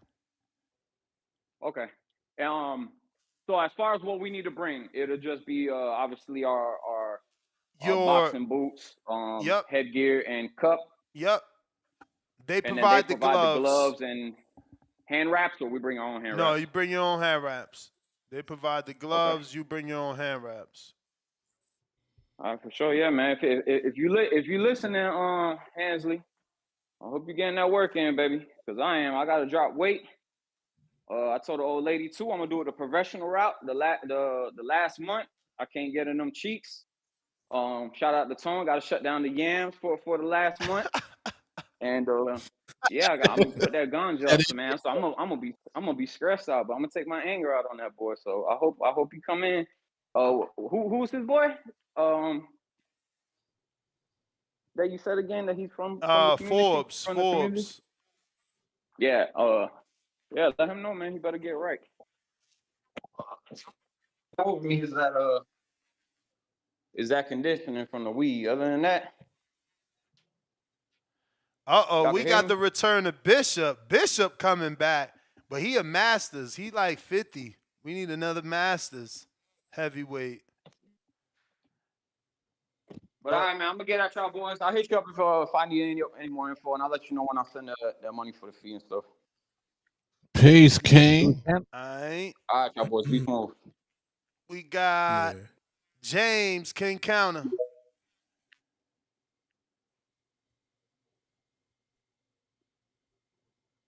Around this. What up?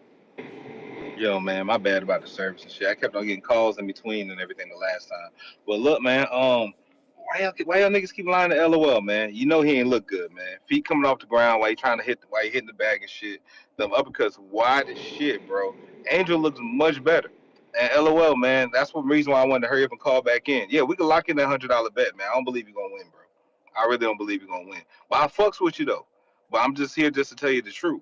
You know what I'm saying? I don't think he got it this time around. And you know, Miles, if he was to fight Miles and everything like that, bro, you know it would be a massacre, bro. You know it would be, Ness. You know that would be terrible matchmaking. You might have all types of people in the crowd just throwing the white flags into the ring. Like that shit might be a brutality. So don't do it to him right now. Hopefully his boy Price is holding the mitts, getting him in shape, getting them together and everything. But I don't think LOL got it right now.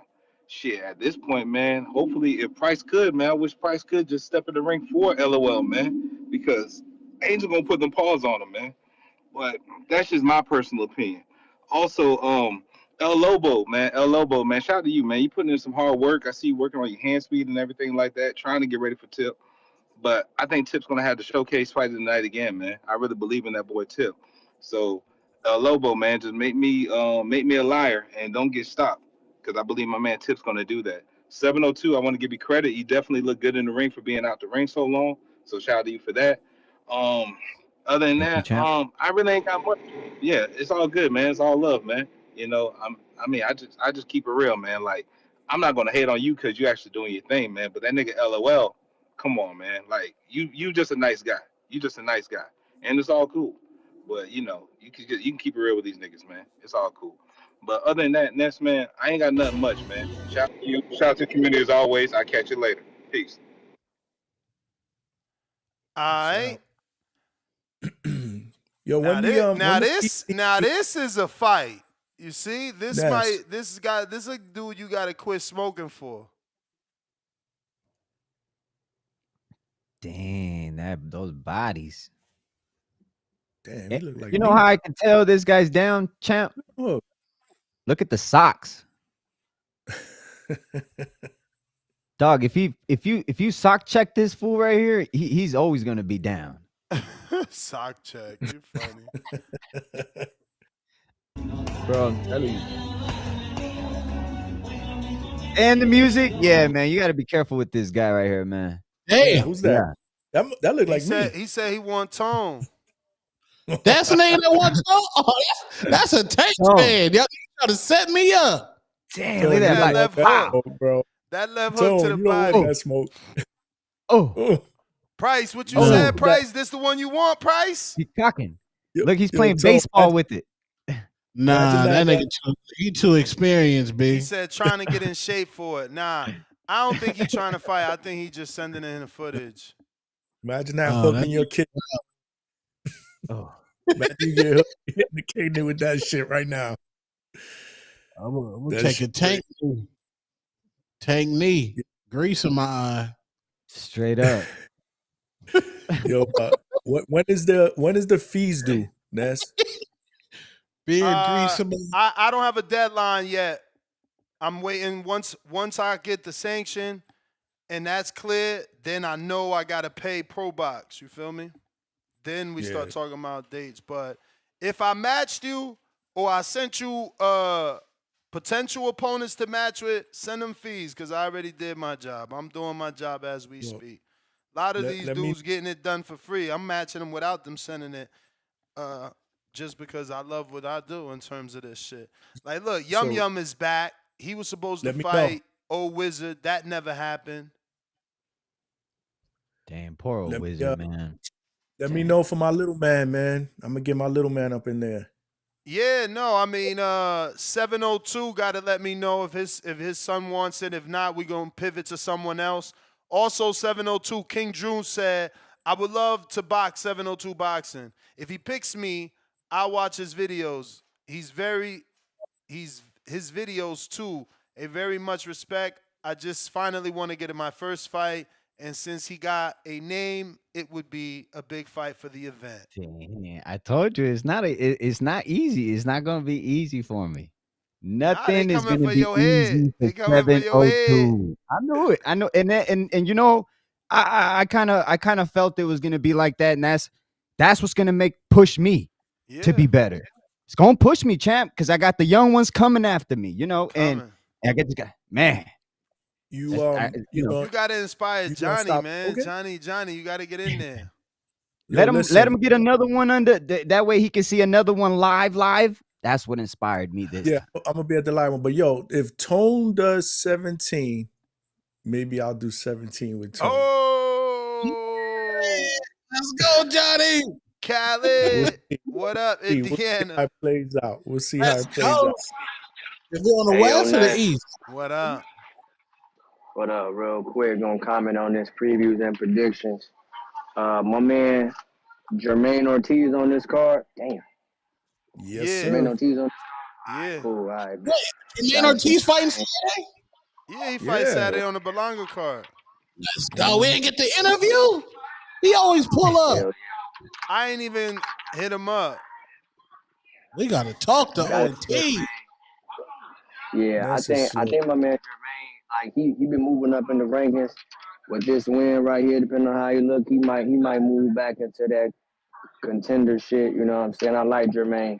He just can't never beat. He can't never get the big win, but niggas be kind of fucking him over. He might have beat T.O. I don't think he did, but y'all think he did. But so he just be having those like controversial wins and losses. Hackett, I think Hackett got the rematch. You got to see what he looking like. You know what I'm saying? They gave him the rematch. I got to see what he looking like, young prospect and all that. But we know why the fuck we here, bro. We trying to see what the fuck Edgar Berlanga doing. Did motherfuckers get better off the Saul loss? Like, is you finna look different? Are you gonna look like a real guy, or was it just were you just surviving in a 12-round bout, or did you learn something, acquire some skills in the gym, and you about to start beating the shit out of niggas? Are you about to prove that you one of the top guys at 168? Do we get the Caleb Plant fight? Do we get the Jaime Munguia fight? Like, are you going to turn this into a big moment for you? I don't give a fuck about what Ammo Williams is talking about on the card. Respectfully to him. Shout out to him. Like, I'm going to watch it. But we're here to see what the fuck Edgar Berlanga is about to do. The Puerto Rican king. What are you going to do coming off the Saul win? Not win, loss. What you finna do, bro? So we gotta see, fam. So that's what I'm here to see, bro. That's what I'm here to see, man. See what niggas, there's a lot of talking. Niggas is talking real greasy on that interview. I liked it, though. Niggas been talking real shit to Caleb Plant at 168. I think Caleb Plant, after Canelo, might be the best 168-pounder. So we gotta see. It's big scraps. I want to see niggas see what the technical skill is looking like, bro. So yeah, man, that's how we doing, bro. That's how we good. You know what I'm saying? We live, bro. Y'all good? Y'all hear me, bro? It's quiet. Y'all Nah, good? we Y'all hear hear me? you. We hear you. Yeah, we cooking. We here, Cooking. champ. All right, bet, bro. I'm just checking in with the team, making sure we locked in. All right, bet, bro. So yeah, I think we good. Live fight chat. You know what I'm saying? Live fight chat. I'll be locked in. And yeah, bro, what the fuck are you gonna do, Edgar Berlanga? It's time to all that celebrating the lost shit is dead now. All right, cool. Shout out to you. You win 12. Now you back in the ring. I want to see improvement. I want to see you be stepping to it. Each fight get better. That's my call, bro. Thank you. All right, champ. Salute to you. Copy cool. What it do?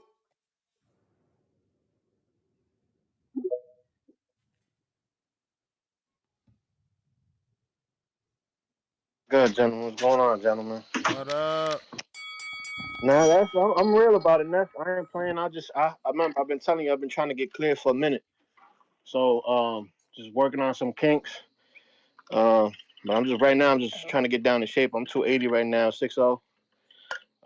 You know, so I'm just trying to get down to 260. If I get down to 260, then a month and a half, I'll be there. You don't got no fights? Nah, never fights, never fought. Just a gym rat.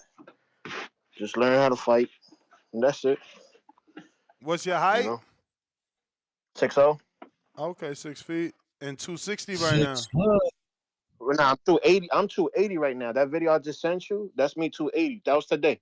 Okay. So that's that. So I'm trying to get down to 260. If I get down to 260, I'll see you in Florida. But if not, I mean, you when gotta everything is take a fight in order to get down to 260. If you know you got to fight, you're gonna put in the work. What you think I'm gonna about put in the work regardless. what you think about that dude? Big combat actually, what's you say you 6 feet? He 5'11. Yeah, He 5'11. How old are you? I'm 40. He's 36, so y'all could do it. Y'all could do it. He's 262 right now. Uh-huh. Yeah, I don't know. I mean, I don't know who it is. I mean, I've been kind of on and off with the thing. So, I mean, you put up a video of him. Yeah, I did. I mean, he would have to say yes to you. Let me find yours and send him that. See if he wants that. But But they you got got it. experience. Nah. Never fought. He got to get his USA boxing book just like you. You look like you got Yeah, more experience than him. yeah. I had my book, but I turned it to get into my nephew's corner. But so I got to turn it back. But That's me I'm out of shape like a motherfucker though. I'm just banging away, ain't nothing, you know, just trying to get into shape, gotta get in the rhythm again. Um but yeah, nah, I'm serious about it this time. I'm gonna show you. I'm gonna hopefully by the end of the month I'll have everything set up for you, and I'll send you the book and everything like that. Let you know what time it is. I had the conversation already with my coach. So we just worrying about my weight right now. So if I could get down in weight, then it's a green light. If I can't get the weight, so then I'm just gonna pull back. And as long as I don't get injured, because I got what you got right now. Well, I got 2 shoulder repairs. I got a slap tear repair and a total rotator cuff repair. So uh, I know all about that. You know what I'm saying? But yeah, man. So That's all. I what just want to you call. got it fixed? Yeah, I'm good. I got it fixed. Yeah, I've been got them fixed. I got it You fixed might in the feel like military it's when I your was in the time, military. but it's But not your it's time. still comfortable when you hit the bag and you move around.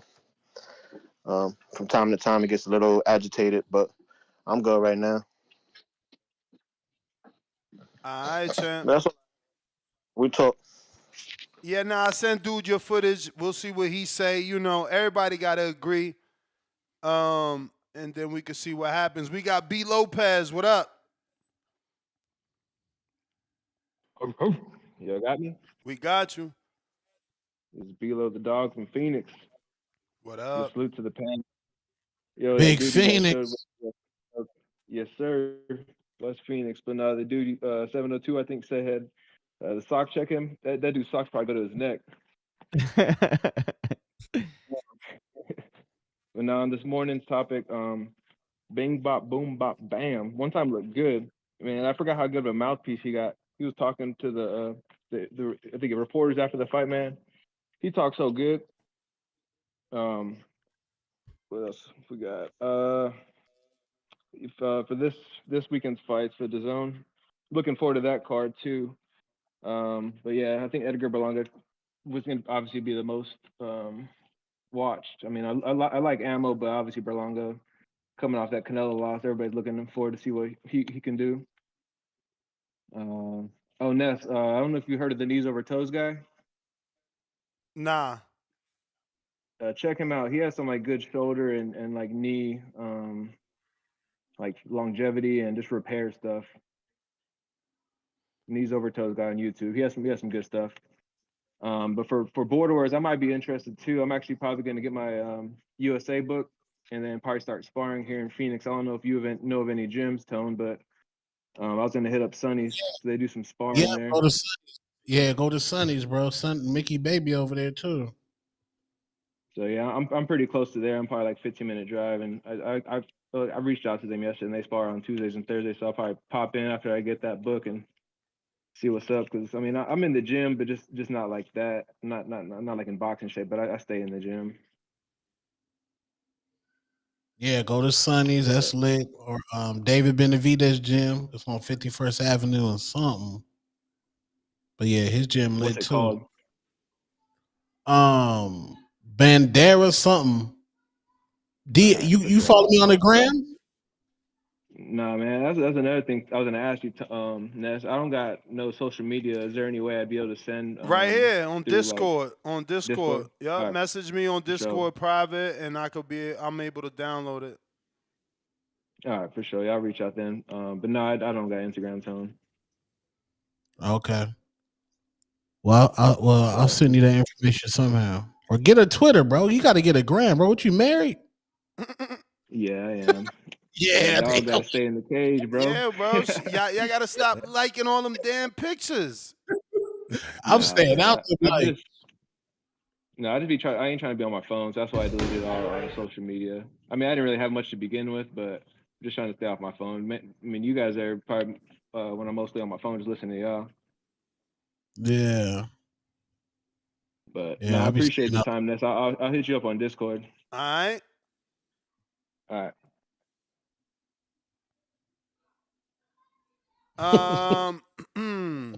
Let's see. We got Big Bruh Combat Cooling $5. Tell Super Max I got 250 in the pot. Chubby weight takeover. And that's the dude that fell with the heavyweight bag. I mean, with the heavy bag. We got Adrian, $2. Don't be surprised if Edgar loses. Looks drained as fuck. One lump sum, $2. I saw Keith. I can't front. He looked good. Congrats. Sign the offer, Earl. We got Big Bruh Combat Cooling, $2. I got 500 on me and Tone. Damn. Damn, who is this? Nah, he trying to fight. He sent this footage. Spicy. You ain't see this one, Tone? Nah. Oh, see you how gotta see this one. Let me see. They coming for the name, Tone. Yeah. Facts. Yep. Oh, we saw this. Yeah. Oh, this is the dude. This is the dude that say he got 500. Yeah, he got 500. He said. Okay. He got the he looked like you about to fight Kenny Ellis on the real. I still ain't watching. Yeah, he do look like Kenny. Is that Kenny Ellis? Oh, look at that. No raps. He was doing good until you. Yeah. Damn, I'm gonna take the dog out. You don't need no glove. You sure? You did on camera. You don't need no. Somebody said, Yeah, he said he got 500, man, on himself. Okay. We'll see, man. A lot of offers coming Tone way, man. Everybody sending them offers, man. Lot of Let's see. Lil Zoot at $2. Two-Tone versus Wolf. That's a main event superstar shit. Facts. I agree. That's a mega fight right there. If you make that a mega fight, you openly admitting that Supermax a bigger name than you. What? For real? How you gonna say a fight with Supermax's opponent is a mega fight for you? That's like saying Berlanga and Benavidez is a mega fight. That is a mega fight. It is a mega fight. And you know who made him that? You know who made him that? Canelo. Yeah. That's a mega fight. Yeah. I got Price. Shout out to 707 on his job scanning the chat. Did he mean 702 or 707? I don't know. No, he meant 702 because when the guy was on the line, someone was like, "Hey, I want him. I want him." His name King Easy wanted that smoke with somebody. Yeah, tell him submit that footage. We got Price right, $2. Yeah. After that call, I need James Benitez stats too. 100 emoji. Face with smoke out the nose emoji. Hey, Benitez got to get out that heavyweight division. He's not tall enough to be there, bro. TM, $5. And that's what I'm saying. See, he needs to be in a chubby weight division, and he needs to be going down. He needs to be fighting and going down in weight. But that's the beauty of Border Wars, though, champ. That you can find somebody like you. No, for sure. But what I'm saying is, people calling him out because he's a heavyweight, but he's not a heavyweight. He's a chubby weight, so he got to lose the weight and get out them divisions. I see. TM, $5. Salute TBV. Any followers you know in Miami that want to spar? I want to compete in Border Wars 16. I don't know. Anybody in Miami, raise your hand. We got TM. He trying to rock and roll. Leonard Sterling, 2-pounder. Jadil Herrera fighting on ball card this week. Okay. I'm going to have to watch that. And Amari Jones, too, pro debut. Yeah, no, that's on the Berlanga card. Yeah. Yes, sir. Oh, Nick Dirty Ball fight during the day, huh? I ain't missing that. Don't know when that is. Yeah. Let's see what else we got. If you're watching this on YouTube, go ahead and hit that thumbs up. Price right, $2. Jay Benitez safe for now. Then quit the hate. Oh, because Benitez was hating on Pillow. Yeah. Yo, they linked up. That's that sack shit. That sack town shit now. He put the obvious emoji and a disappointed emoji, I think. Looks like we got to everyone on that note. Got to get these 10,000 steps in. Nest GTO, Instagram and Twitter. We right back at it tomorrow morning, 6 a.m. If you want to get matched up, make sure you hit me up on The Boxing Voice on Instagram. That's where you need to be sending your footage if you want it to be screen shared and for people to see what you got. Fellas, where can they find you? Two-tone The hangout spot. Oh, yeah, the hangout sorry. spot, and Johnny hangout spot interviews be fire. My man 702, he over there in the is it the trap house? I see trap in the Trap background. house, baby. Trap and Welcome follow to the me on trap.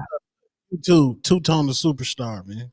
We Peace. got a last minute super chat from V Dash that says $5. As soon as USA Boxing approves, make that poster, Uncle Ness. All the baddies at work coming to see me. Stop, Mr. Penny Loafer. Flex emoji. Hey, Damn, Tyron. Yeah. They gonna make Tyron work nonstop, man. Hey, they better not sleep on him. When you talk like that, you got dudes working. You make them work. But Johnny, you let them know where they find you. We all did, man. The hangout All right. spot on YouTube, man. Check me out. Peace. Peace. Fellas, till the next one.